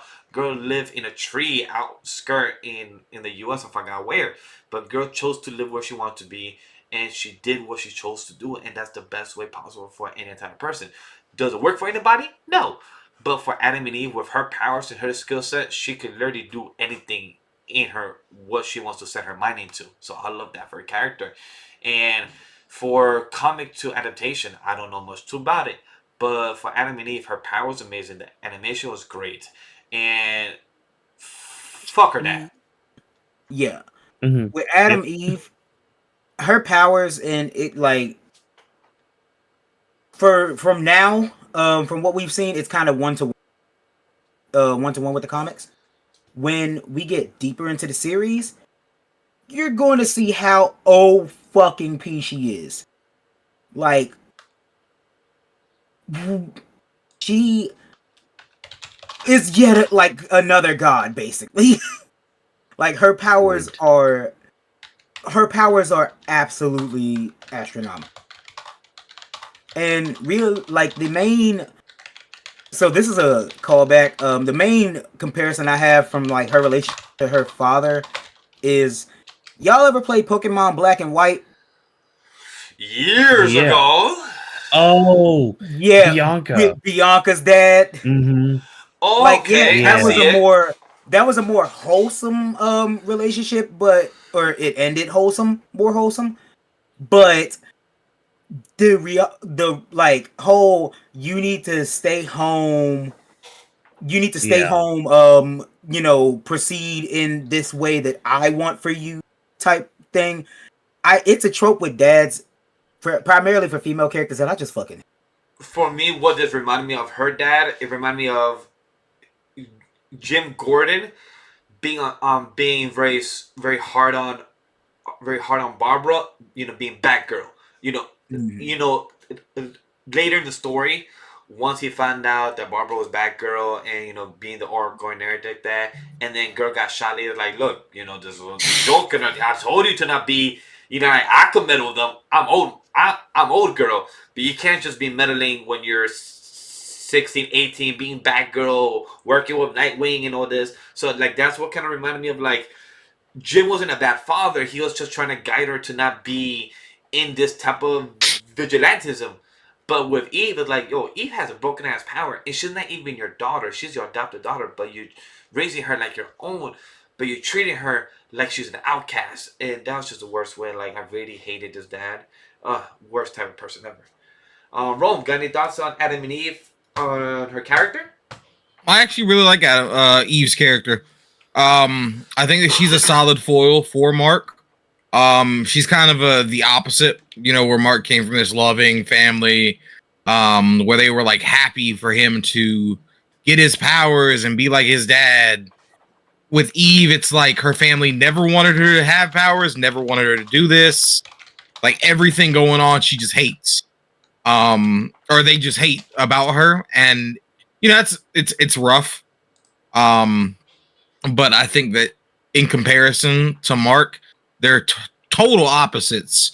Until it comes down to the fact of they know that right is right and wrong is wrong, and whether they want to or not, they have to stand up for those things. And I really like that. Same with Adam and Eve. I can't wait to see what they bring her in season 2. So I can't wait to see that type of interaction with her character.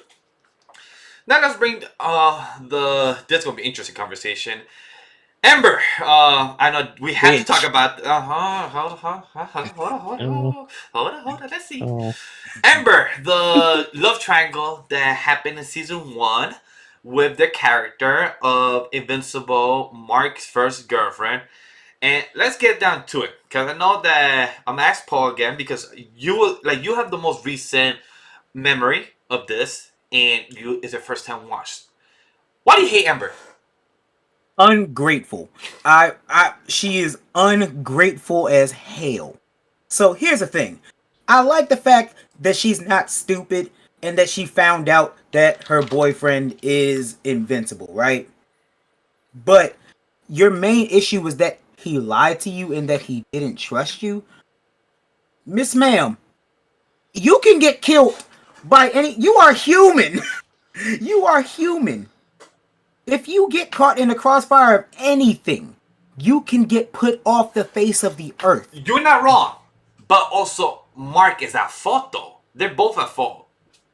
Amber's ideology of relationships, of how it is, but also Mark, for the 3 months of them on and off dating, Mark kept lying, and he was juggling 25 things, trying to be a superhero, going to high school, missed 12 classes, I believe, and going to the training lessons with his father, trying to be a girlfriend too. I mean, trying to be a boyfriend. And you said it with his father. Most of the things that he had to disappear for, that he had to go buy for, and all that other shit was because of his dad. Yeah. And I wouldn't blame, I don't blame Mark for not telling the truth, because if your main thing is having a secret identity and you've never been taught to lie for real, it has to be secret. So I like everybody like you say like it's Mark's fault. No, it's I like I'm not taking. Spider-Man telling Mary Jane, right? He told Mary Jane. Mary Jane was like the main thing that she is scared for, or in most adaptations, the main thing she's scared for was him. You know, being safe. Yes, That I could understand. You get mad at that he's putting himself in danger, but you understand that he's a superhero. I get that. With Amber, you're mad he lied. but You're he's mad that he constantly kept left a her secret on red identity. and left her 2 hours, 3 hours. What are you gonna do? No, no, no. What could you do? But at least Mark should have just cut her off. Like, yo, I'm having too much on my end. He kept trying to keep the relationship there. Mark, again, Amber is in the wrong. She was controlling. She wanted to know every single detail. But at the end of the day, where if you're gonna go to Mars for 2-3 weeks because of work, but then you just say, "Yeah, I got this rock for you," and say, "Just do not show no other, astrologist or any other science person to know what this rock is."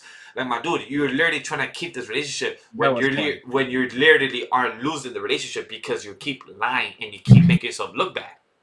But he's a teenager. Like, here's the thing. Like, this is his first girlfriend. Of course, he's gonna want to keep his first girlfriend, and he doesn't know that. Like, it's in. Not to mention, a lot of superheroes do go through the same thing, trying to keep personal life over a secret identity and shit. Except Batman, because he just doesn't care. His secret identity is his main face. But like with Mark, I get why he's trying, because he's a kid. He's trying to keep this going on because he's a kid, he's horny, and he thinks he loves this girl. But at the same time, he is being pushed to be Superman 2.0. Because the peer pressure of how much he looks up to his father for that. But Amber, like you said, Amber fucked up by trying to tell him, like, "Hey, I knew you was this person. I just wanted the truth." But at the same time, she expected something from a hero where their job is not to tell the truth to people because their job is to save others. The job is to save life. Like in the chat, Mike Chick Waifu, they agree with you. They agree with Joester. She's garbage. Like, it's easy to understand why he wouldn't tell her. And she knew, so she should have been way more understanding. She's toxic and controlling. He's spitting. It's just the fact that she knew and wasn't understanding. It's not that on Mark at all. But Rome Watkins, what do you guys think? So I'm in the camp. First of all, I'm in the camp that they're both fucking stupid. Like, Yep. they're just Agreed. both stupid. But I am gonna throw this out there. Mark was warned by Eve, hey, if you're not serious about her, you might want to end it now. Because if you're not, you can't tell her anything. And you're just gonna ruin it because of, you know, the whole trope of, oh, I gotta keep my secret identity. If you tell her, then that means you're serious. And, you know, that's the thing. If he loved her, like if he actually did feel that emotion, then he would have told her. But that also gets chalked up into them being teenagers, you know, because they can't rationalize that like we can. You know, they're stupid teenagers. I was a stupid teenager. Vash, you were probably a stupid teenager. We were all stupid teenagers, you know? To me, they're just both stupid. But I will say, like, because Mark's big thing was he was warned with it, and Amber's big thing, what is for me, is the whole argument of even when she did find out that she probably should have been a little more understanding with Oh, it. hell yeah. But again, they're both stupid. Would you blame? teenagers. Would you guys blame yeah. this on the writing, or would you guys blame it on their choice of this character being they did from the change of the comic adaptation? Like, did you guys blame it more on the writing staff or what they chose to do with Amber's character in the adaptation? Because from what I heard a lot, like her character was not like this at all in the comics. She wasn't, and that's like, I forgot why the relationship ended. But I just want to know, why did they change it to? Like, what? maybe y'all wanted it to be an inverse from what usually happens. Oh, my significant other's a superhero. Oh, this type shit. But what was the reason? What's the reason, Andy? Rome, how about you? Have any thoughts about this chick? Oh, I agree completely that they were both idiots. Okay. Yeah, no, 100%. All right then. All right. Let's talk about the new Guardian of the Globe, and then we can move on to our two big ones, Omni-Man and Robot. But Robot is part of the new Guardian of the Globe, so let's get talk to them. We got Monster Girl, Shrinking Ray, Black Samson, Duplicate, Rexplode, and Robot. They were originally the team of Teen Force. They were the number 4 back then before they needed a new group of the Guardian of the Globe. But now we got the new team. What did you guys think of the Guardian of the Globe throughout the season? I liked them. I like their dynamic a lot. I like how Monster Girl and Rex started Oh, just hell by yeah. beating each other up, and Rex getting just getting humbled everywhere. Black Samson is interesting because again, he's just like that retired guy that is coming back because he's needed and all that. I don't know. I really like all their dynamics. Nobody really stood out to me as bad or super weak, I guess, in Shrink terms Ray of was kind of character. Well, Monster Girl Um, was the most funniest because it's like yeah. Rex dynamic. You said isn't there an age restriction and then her response isn't there a dick size requirement for this? And she was just roasting him at that point, and I just felt so bad. But it was just great just to see Rex get murdered or get pulverized.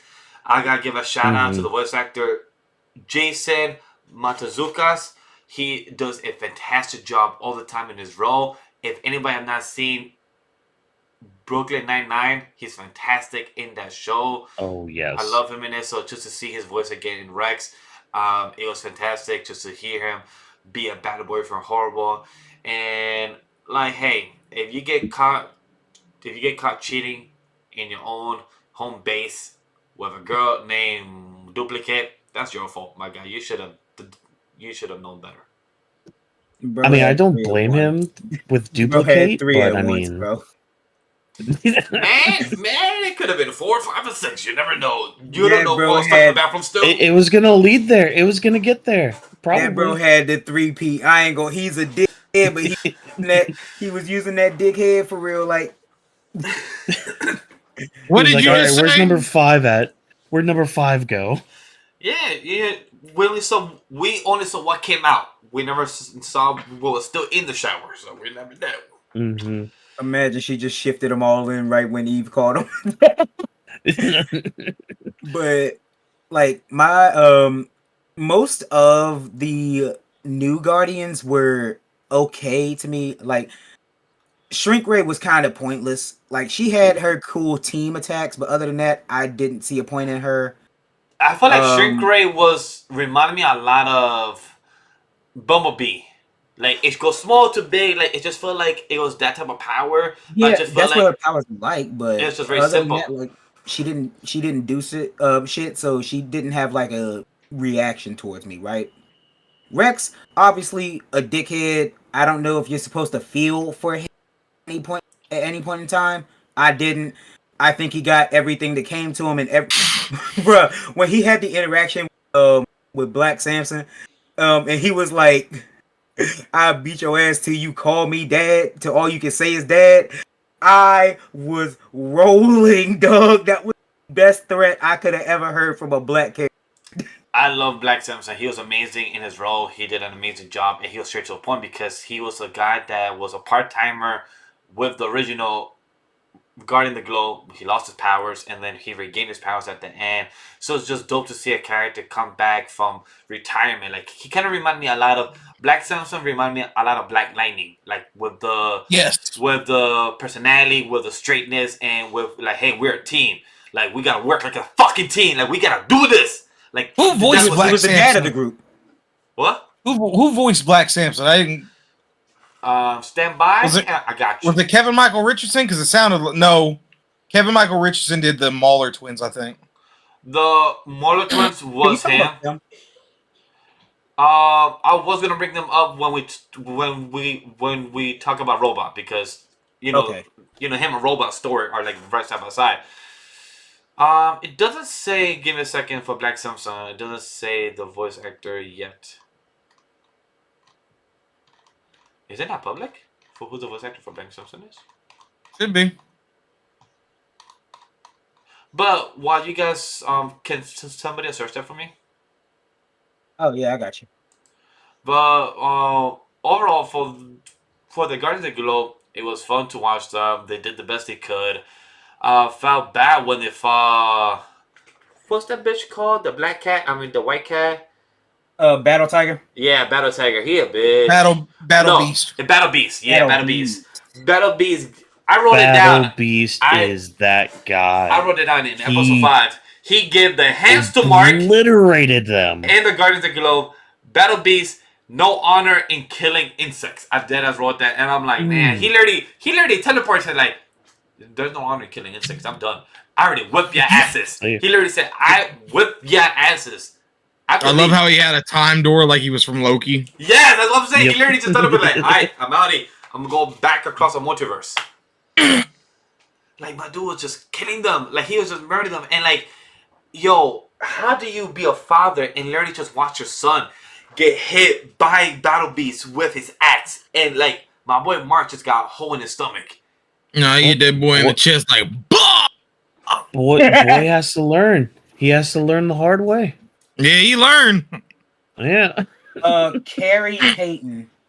Kyrie Payton. Kyrie Payton. I'll carry pain. Okay, so it's the same guy who voices Is it a Cyborg. cyborg? I'm about to say, Yeah, is it a cyborg Green Lantern? I felt like that's Cyborg. And Makes sense. Aqualad. Aqualad makes sense. Oh, Aqualad. I hear that voice a lot because I was I need rewatching. to rewatch Young Justice. Oh, you should. Young Justice. I was rewatching Young Justice season 1 and 3, but then I got accent from my Max account, so I cannot do that no more. But that was dope. I need to get Disney Plus soon. Hey, we talk later. So we got the last thing to talk about. We got Robot, the Mauler twins, Robot having his crush with Monster Girl, understanding, relating to Monster Girl. How we feel about that weird dynamic of Robot wanting to feel like human, him being like his own side mission story. Him walking around like he's part of the crew, but honestly he was having his own side missions. How do we feel about our boy Robot? So I know Monster Girl's deal. Like she gets younger when she uses her power, but how old is she? She 25. said so when we first met her in episode 3. Not as weird as I thought it was. Yeah, okay. so when we first met her in episode 3, she was 24. By the time episode 7 hits, she says she's 25. So that must mean it's been like past her birthday. So from episode 1 to season 8, she grew a year, but she technically lost almost probably a year or two by the time she just kept changing into her monster version. Yeah, I was just wondering because I mean, even knowing that, the concept just makes me uncomfortable. Knowing that there's a love relationship between a robot and a girl that's going No, there's a love relationship between a 32-year-old in a glass jar and a girl who looks like she's 12. That's the weird part.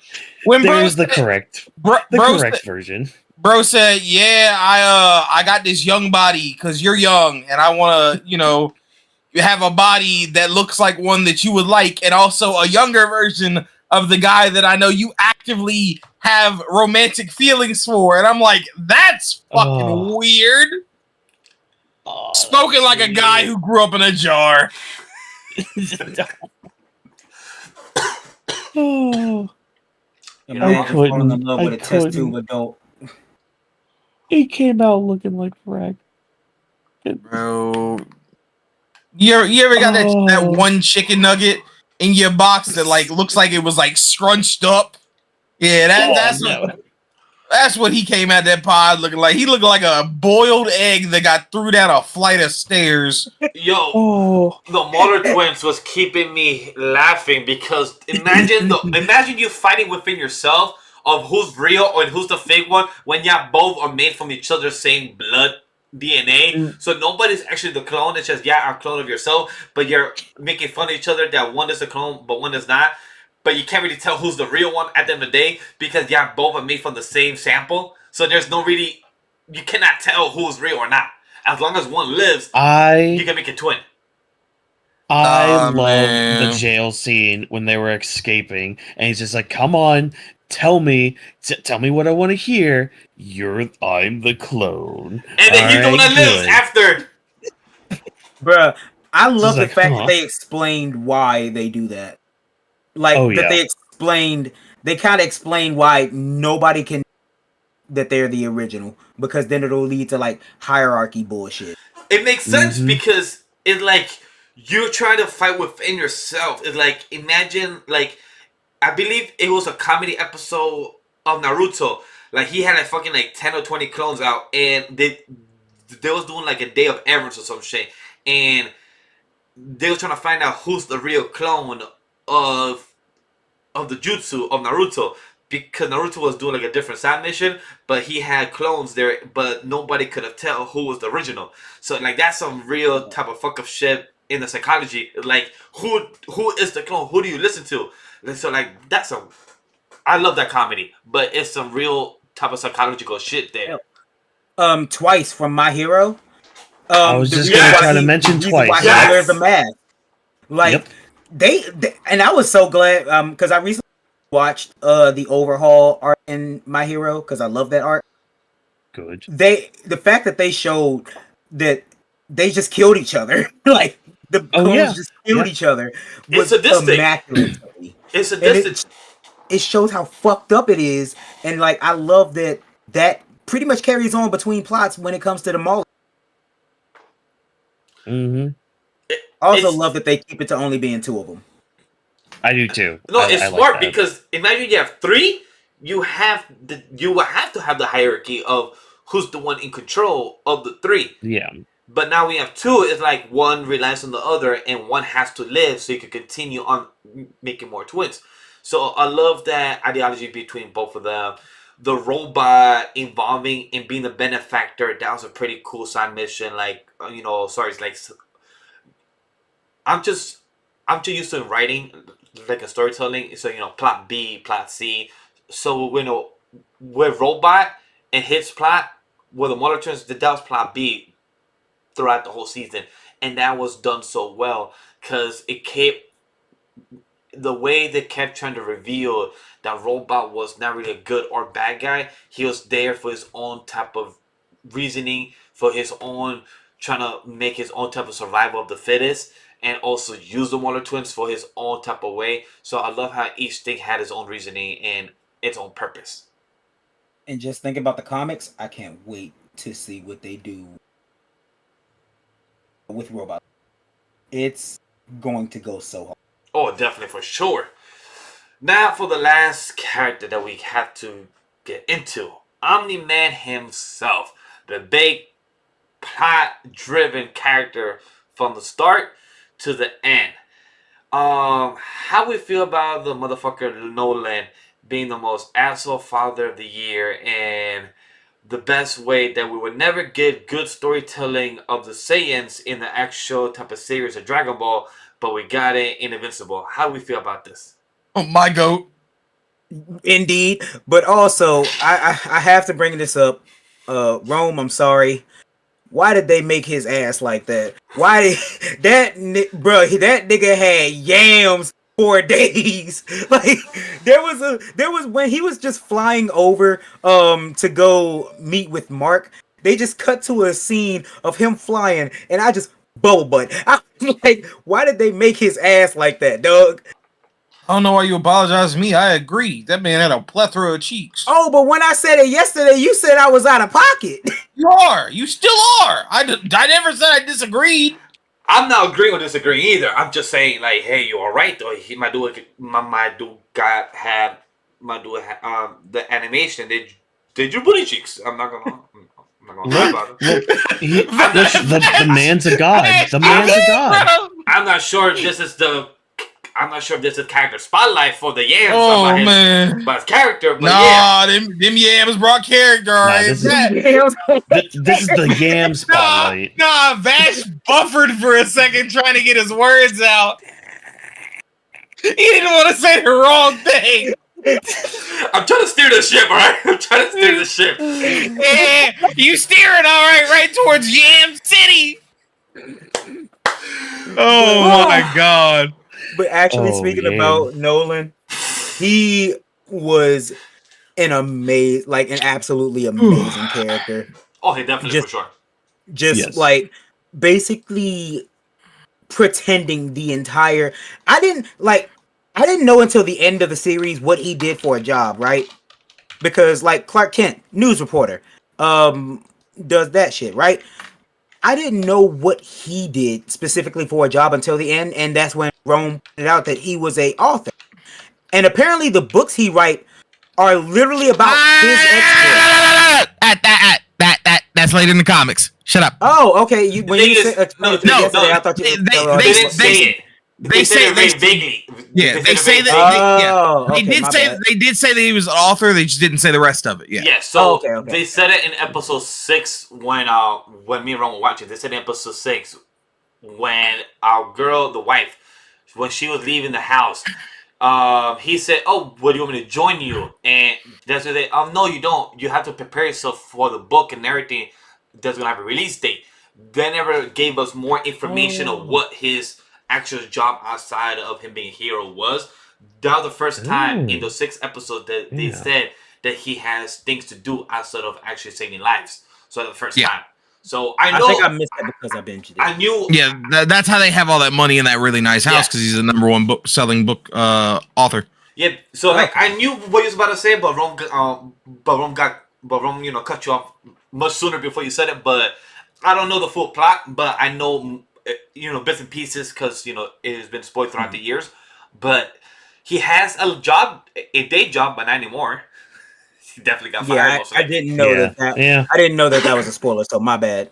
Yeah, for myself in chat, we're trying to do our best to not spoil for what happens in the comic adaptation or to the prior to season 2, because it's going to be a lot of first people viewing, and they did change things up, so it's going to be a lot different perspective. So adding to that, Omni-Man, like a lot of things he says, a lot of things, the way he talks to people throughout the series, like Omni-Man, balancing what you want to do and what you need to do. You're a Richard Mike. The first time he said this to Mark about responsibility, like the way his wife notices the things about her husband that they've been together for 20 plus years, girl says, and for her saying that once Mark got his powers, you've been acting different. He knew that in the beginning of episode 1, he even said that, I wonder if life would have been different if Mark never got his powers. That has always made me wonder, like, was he hoping that he never had to continue his mission by conquering Earth if Mark never got his powers? Those are things that I wonder, that if things didn't turn out where Mark got his powers, we would never have escalated from what happened from the end of season 1 to where we are by the end of episode 8. What's 17 more years? He literally said, I could just start over. I could start another one. Yeah. My man was I wonder how long he would have waited before he just left and did that. No, because about 3 months. Not because the thing is that for him, the Viltrumites, age and time is like dog years for them. A good 17 years. Because remember when he went out on a date, I think in episode 5 or 6, he went out on a date with his wife all the way to Paris, and there's a dragon fight going on.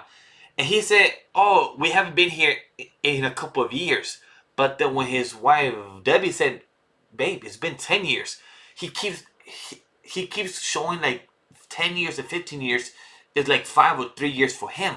But it's because time moves so slow for him, and for him, virtual might live for 200, 500 years or more. So for him, the human years are it's like scrap years for him. So I at thought the it was end, like thousands.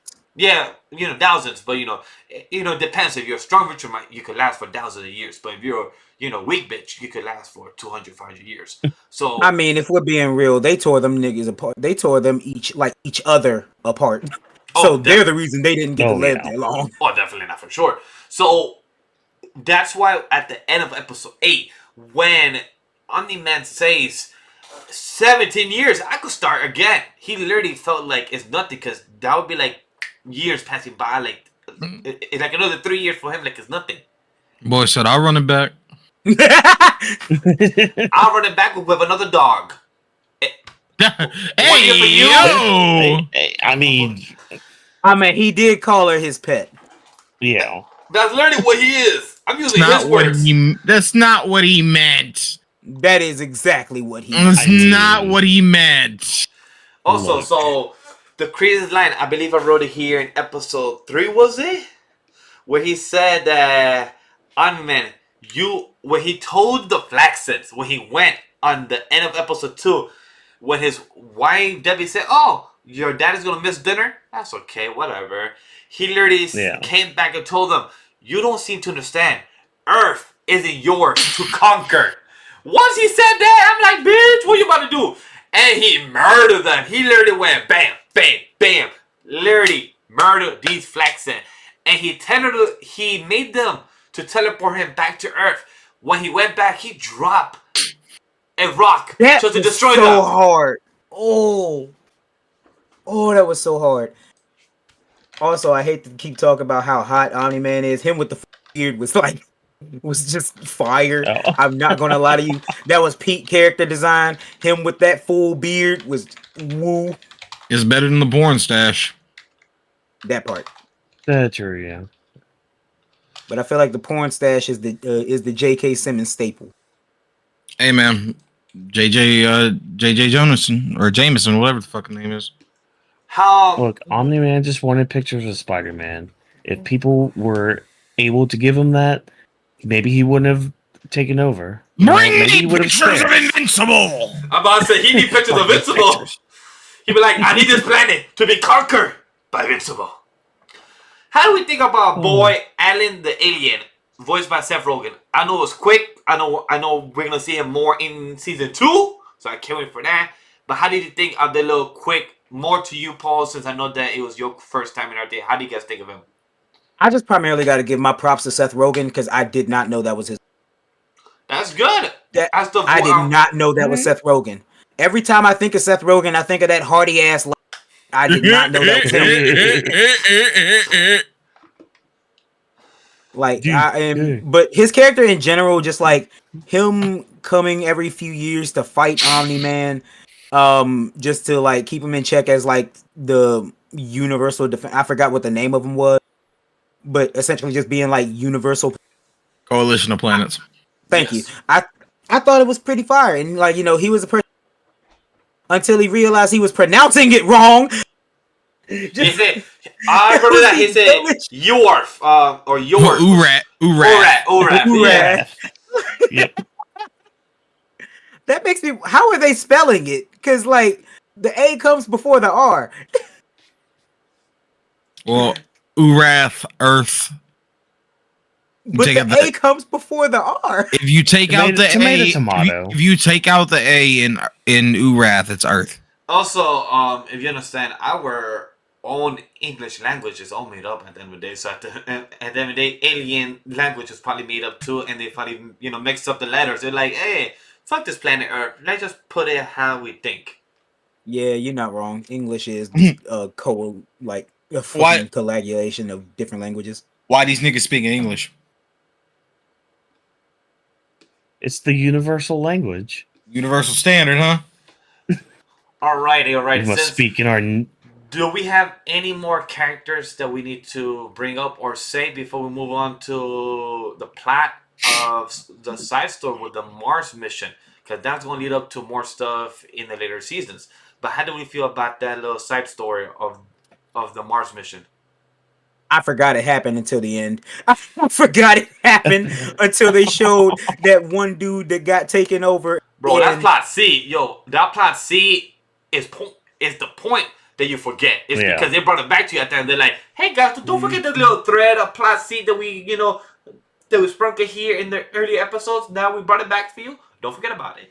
I'm like, bruh, shit. that looked like a horror story. I ain't gonna lie to you. Bro, once I saw that, I'm like, oh, it reminds me of Starfish. That's literally Starfish. Yes. Yeah. I'm like, Yep. they're fuck. Because once they was in Mars, and then once they said, so these little creatures, once they get controlled by hosts and they can replicate, I'm like, okay, they're Starfish. And then once they said, okay, they haven't controlled anybody, I'm like, yep, they already got somebody an astronaut. We haven't seen these 4 astronauts. One of them got captured. One of them got fucked. We know that happened. So I'm like, Earth is doomed. Like I said, I haven't read the comics. I don't know adaptation-wise. But Earth is doomed. I'm like, I feel bad for Earth. I'm like, this shit is going to be fucking a Mars up or if we're going to be fucking Earth up. One of them is going to get F up badly. Yeah.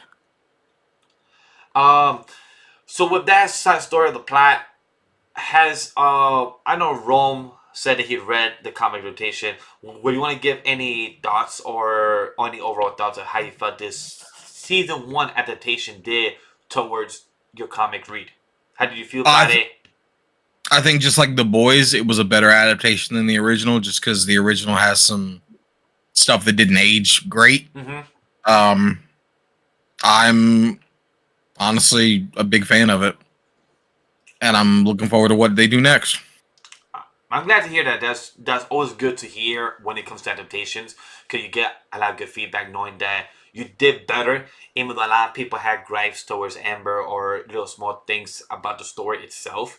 But I'm glad to hear that overall from a lot of people that read the comic source material that were pleased, like Rome.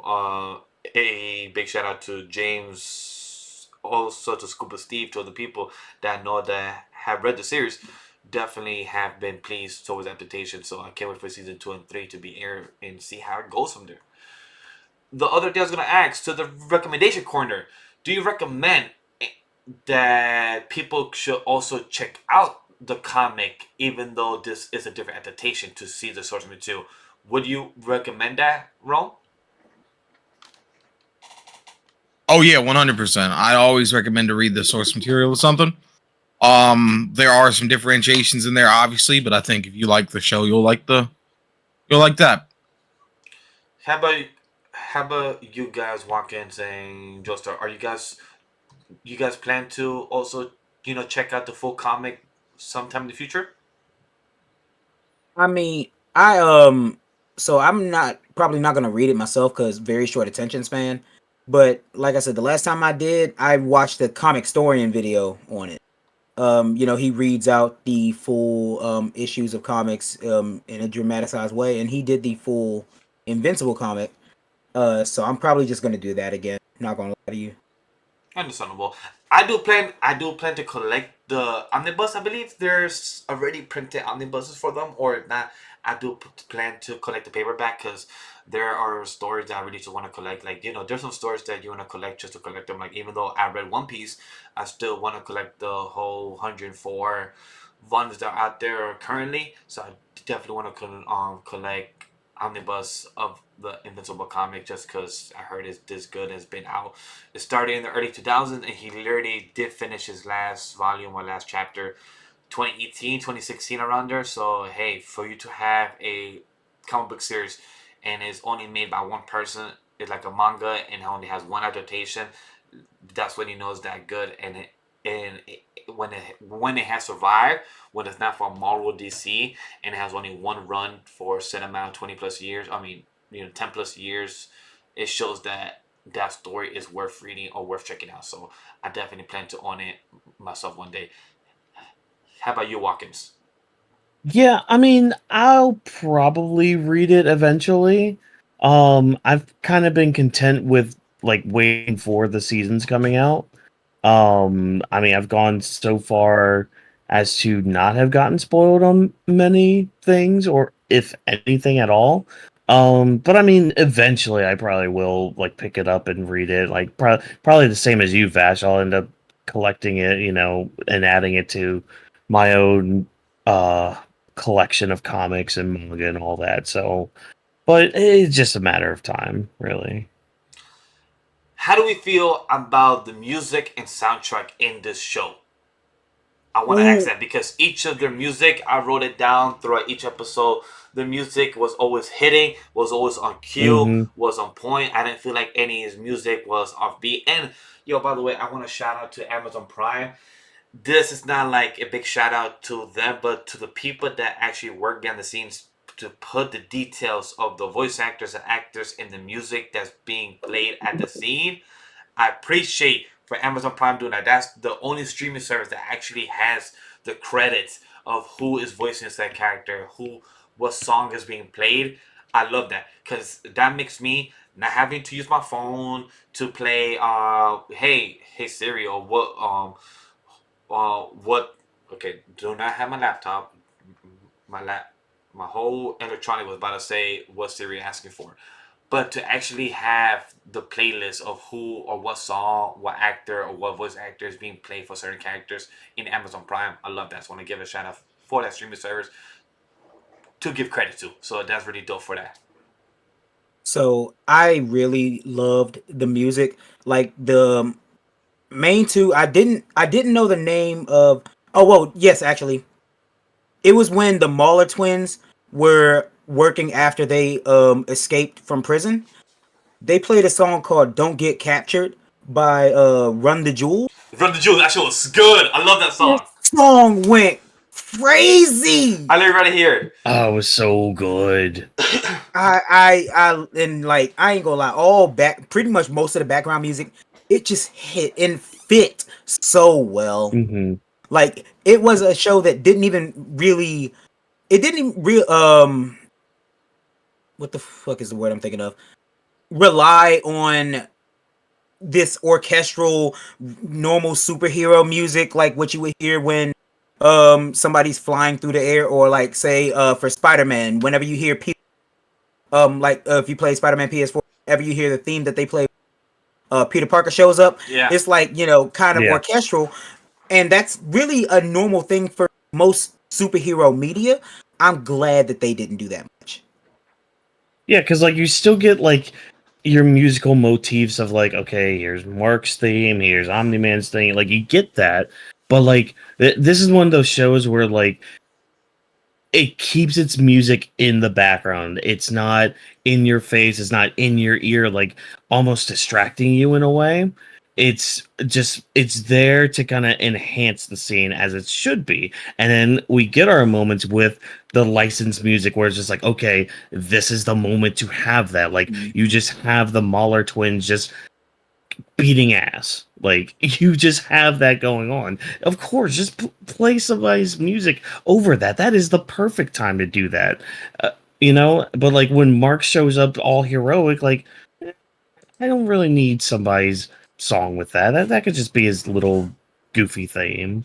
Yeah, when Mark was working with Titan to investigate over Machine Head, Hmm. the background music for that beat was so fire, just because these dudes are basically somebody who owns everything in the hood, and Yeah. it's just the beat that they played for it fits so well with the scene. It wasn't overpowering. You're talking about the song called "Make Way for the King" by Yeah. Ohana Bam, and I love how Mhm. they set that up because that was a song in Mhm. the beginning of episode 5, and then by the end they made way for the King of Titan. Bro, when he kicking got it. in that Yeah. suit, yes, sir. He's just like, I told him I'm gonna do what's right for me, and then family comes in. Is this our new? Yes, it is. Oh, I loved it. I I know. did pop for that. I know we didn't get the chance to talk about Titan real quick. I know that we're about in the show, but I really want to just get a little sprinkle on Titan.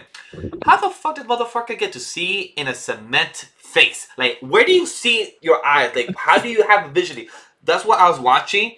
throughout those 2 episodes, 4 and 5, I'm like, how the motherfucker get to see? Like, does he just see cement or is he transparent? That's what was bothering me. Like, my mind was wondering, like, is he blind or does he just get to see? Like, they know how Didn't tough. you have little Like, slits over his eyes? no, I didn't see no type of slick or any type of graphic in his eyes to look like it's a line or for him to see.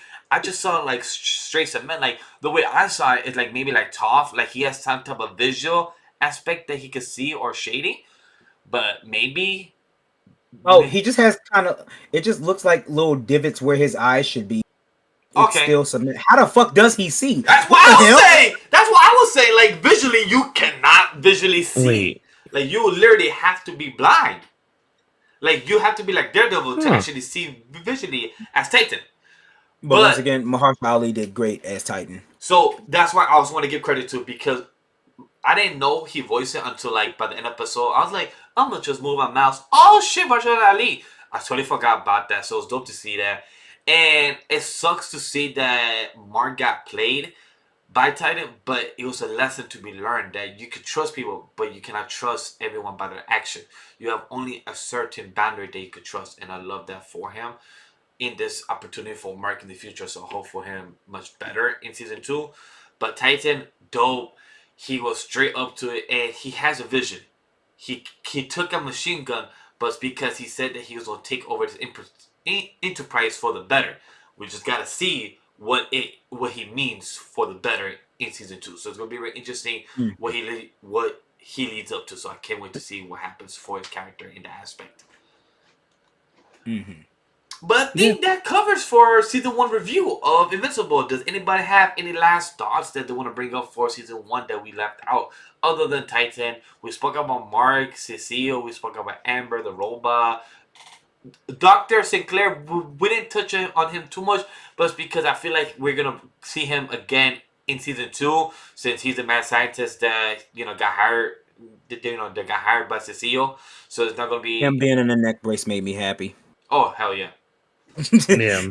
That him being in that neck brace and his face being fucked up for the rest of the series just made me so happy. Oh, but also he's a dick because he killed William's boyfriend, I believe. Right? He killed William's Rest boyfriend. in peace to Rick, bro. Rick didn't deserve that. He was just being a good boyfriend. Oh, he was being the sweetest, man. They arrived. He grabbed the bags. They're like, "Yo, guys, I'll show you. I got you a lecture and everything." Like, my boy, Rick, you about to get killed. Yeah. I felt so bad for Rick, man. I'm like, he was a good boyfriend material. Got ass and everything, and got murdered, got used, got destroyed. I felt so bad for him. Tragic. But any other last thoughts for Invincible season 1 review? Not just, it's really solid, a lot better. I mean, I say a lot better. What's your rating? Than the first time? Out of 5. Rating. Out of 5. Out of 10. Out of 5. Oh. Out of 10? I'd say an 8. A solid 8, I think. All right. 8 out of 10. For me, I'll give it 9 out of 10. 9 out of 10. And how about you, Jokester? How about you? Definitely an 8.5. I thoroughly enjoyed it. Ron, how about you? What's your score? For the entire series? For the entire season, season 1. 7.8.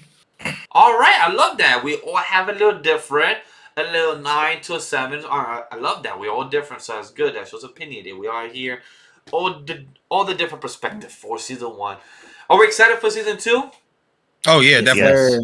All right, can't wait for that. So, without further ado, guys, this is the end of our podcast, episode 141. We spoke about Marvel rumors, we spoke about MAPPA creative grind, and we did Invincible season 1 review. All the time codes are down below in the description. And here's the outro for this show. Thank you for joining us tonight and taking the time to listen in. The Anime Podcast is presented by Anima We Studio, our production team.